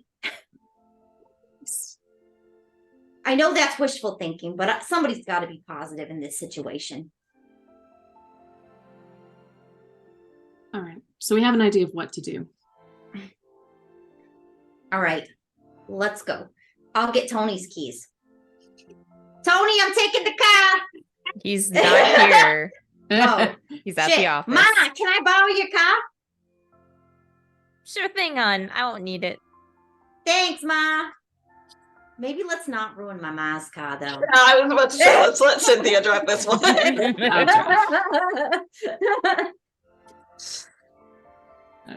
Gets All right. behind the wheel, starts it up. Let's go. And, I think driving to the museum first. We're going on a tether hunt. Okay. Yeah. As you begin your new investigation, I think it's a good spot to stop tonight. Always stop us on cliffhangers. But Ending before panel. before we get to the end of session questions, what the audience sees is a large aerial view of Halcyon City, but it is not this Halcyon City. It is your home. And as we watch the nice, there's a little bit of a breeze that blows in, and the nice green leaves of all of the trees change color to fall. Oh my No. god, how long Yep. have we been gone? Mhm. Oh Yep. shit. Oh shit. Called it. The time. Leah's gonna be so mad at us. Leah's not the only one. Our college classes, Rip. our The football parents, team. My Hecate, other obligations. Joe's Uncle other Pauly. obligations. Uncle Paul is Henry. gonna be so mad. Oh my god. Oh shit. Tony's gonna flip a lid. Roxy missed so much work. And she's also missing. And his Yeah, I friend is think that's missing. more his concern, but I don't think he'll want her to like out of his sight for a while. Oh shit. So No, but like also Roxy's missing, but everyone else he go to ask where Roxy is also so surprisingly interesting. Which is super sus. Super sus. anyway, I'm excited for if/when you get back to Halcyon. It's been you mean 4 if? years since we have been to Halcyon. Rip. Everybody in our lives have moved on. The penthouse has been foreclosed on. The rent is. I own the building. I'm just kidding. Hecate would never let us lose that building. She'd be like, nah. I feel like She she's doesn't got want like to clean it. No, 3 Hecate million would just be contingency like, plans. I can't let this building out of our possession because Sylvie's messed with so much shit at this point. And We there's do a- not let these things out into the world. They're not ready for this tech. Oh my god. This is a danger to society. It is, really. Yes. On the bright side, I filled my potential track with all the shitty rolling I've done the past like Woo! 3 sessions. Yay. The entire very time cool. we've been in this new world, useless. Roxy's been useless. No good rolls. But I'm unlocking my moment of truth. Ooh. Very cool. Ooh. Okay. Does anyone have any initial thoughts on the end of session questions? Oh boy. Mine's pretty easy. Mine too. Cynthia grew close to the team. Specifically, Roxy made her feel very welcome, and also was very emotionally supportive when Cynthia was kind of freaking out a little bit. So Yeah, I believe you already have Yep. influence over me, so you get to do a label shift, and I don't have any conditions, so I will take potential. Awesome. I'm going to take let's see, switch your let's go with I think it makes sense to up your mundane, right? That tracks. Just feel like we were like having like a connection and we've been doing like this isn't regular stuff, but like it's very human. Yeah, we're having very human issues. You're having to figure things out without powers. Yeah. And I'm so mundane up and I think freak down, which I think we're all gonna end up with our freak like super low at the end of this. My freak is now 0. Mine too. I can go next. Mine is pretty easy too. I would say same. Closer to the team.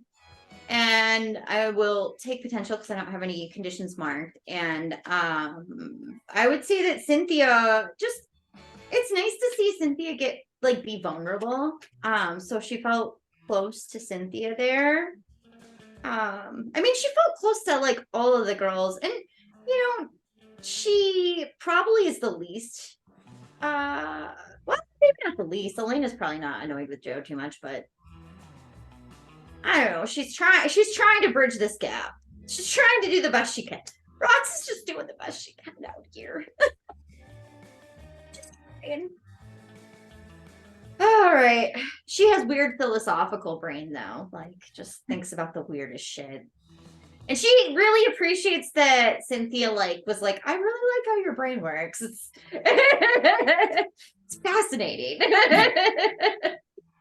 So I will give you influence this round. Cynthia already has influence over you, so. Yep. So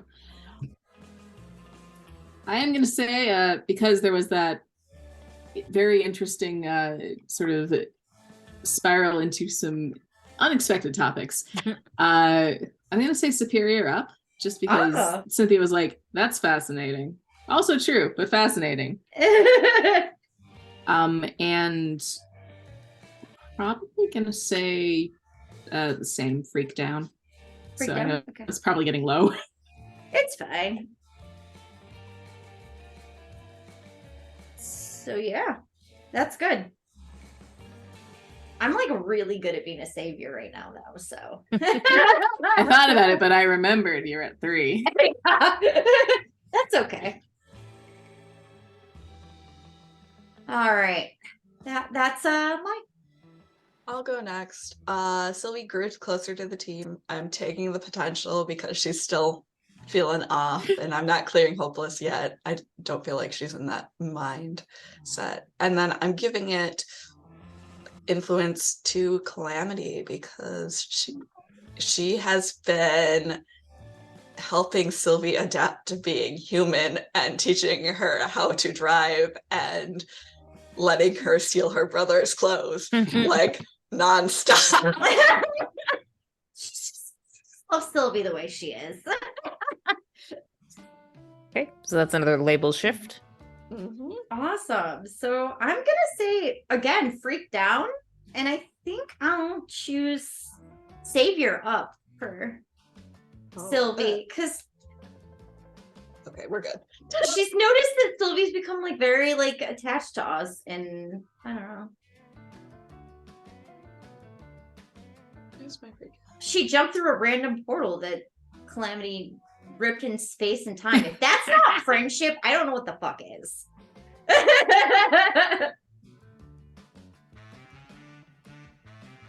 Okay. Sounds good.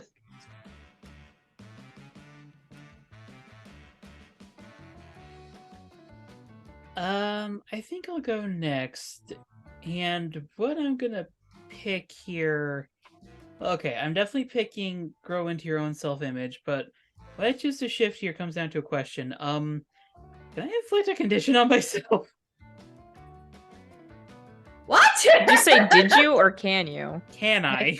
Technically, if your labels shift and they can't shift, then Yeah. I mean, yeah. If you're If it's the way you want to shift your labels, sure. Yeah. I would try to shift my mundane up, but it can't go any higher, so that's a condition for me. Okay. Do you have any conditions marked right now? I don't currently. I feel like maybe I should have one at least.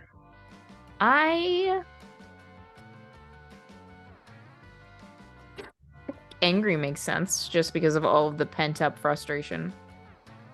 Right. With this whole situation and the Daddy. pretty much like the borderline fight Joe and Cynthia got into on the phone. Yeah. And probably also the fact that he was pretty much right on the money that Sarah was a criminal and Cynthia wouldn't tell him. Cynthia didn't even want to bring him. Yeah. Poor watchdog. Did he grow farther away or grow closer to the team? Grew into his own self-image. Elena's gonna go row closer to the team. Oops, closer to Roxy because she's starting to be more of a pillar in this weird world, even though she keeps bringing up parasites. But Elena's like, that's just her coping. It's fine. I do appreciate that everybody's just been fine with Roxy going on the weird just rabbit it's hole. just Roxy tangent. coping. It's fine. Yes. So now Sort two of us are mostly in the right emotional state of well-being. And I am going to clear a condition. Okay. She is no longer afraid since she did go to her house. She didn't get kidnapped by things. Everything was normal, and she could just go and everything's normal here. It's fine. Probably. I'm gonna shift your freak down and your mundane up. Thematically, this makes sense. Yeah, it was hard for me to choose because I felt like all of the girls I felt closer to because we've just been kind of. That's been us for like almost a whole week here. We gotta get Joe somehow better incorporated into the team. That's why Roxy joined the football team, but she might just low-key be driving Joe insane. She might be kicked off the football team if it's fall. It's not going to be a consequence anymore because we've been missing for a year.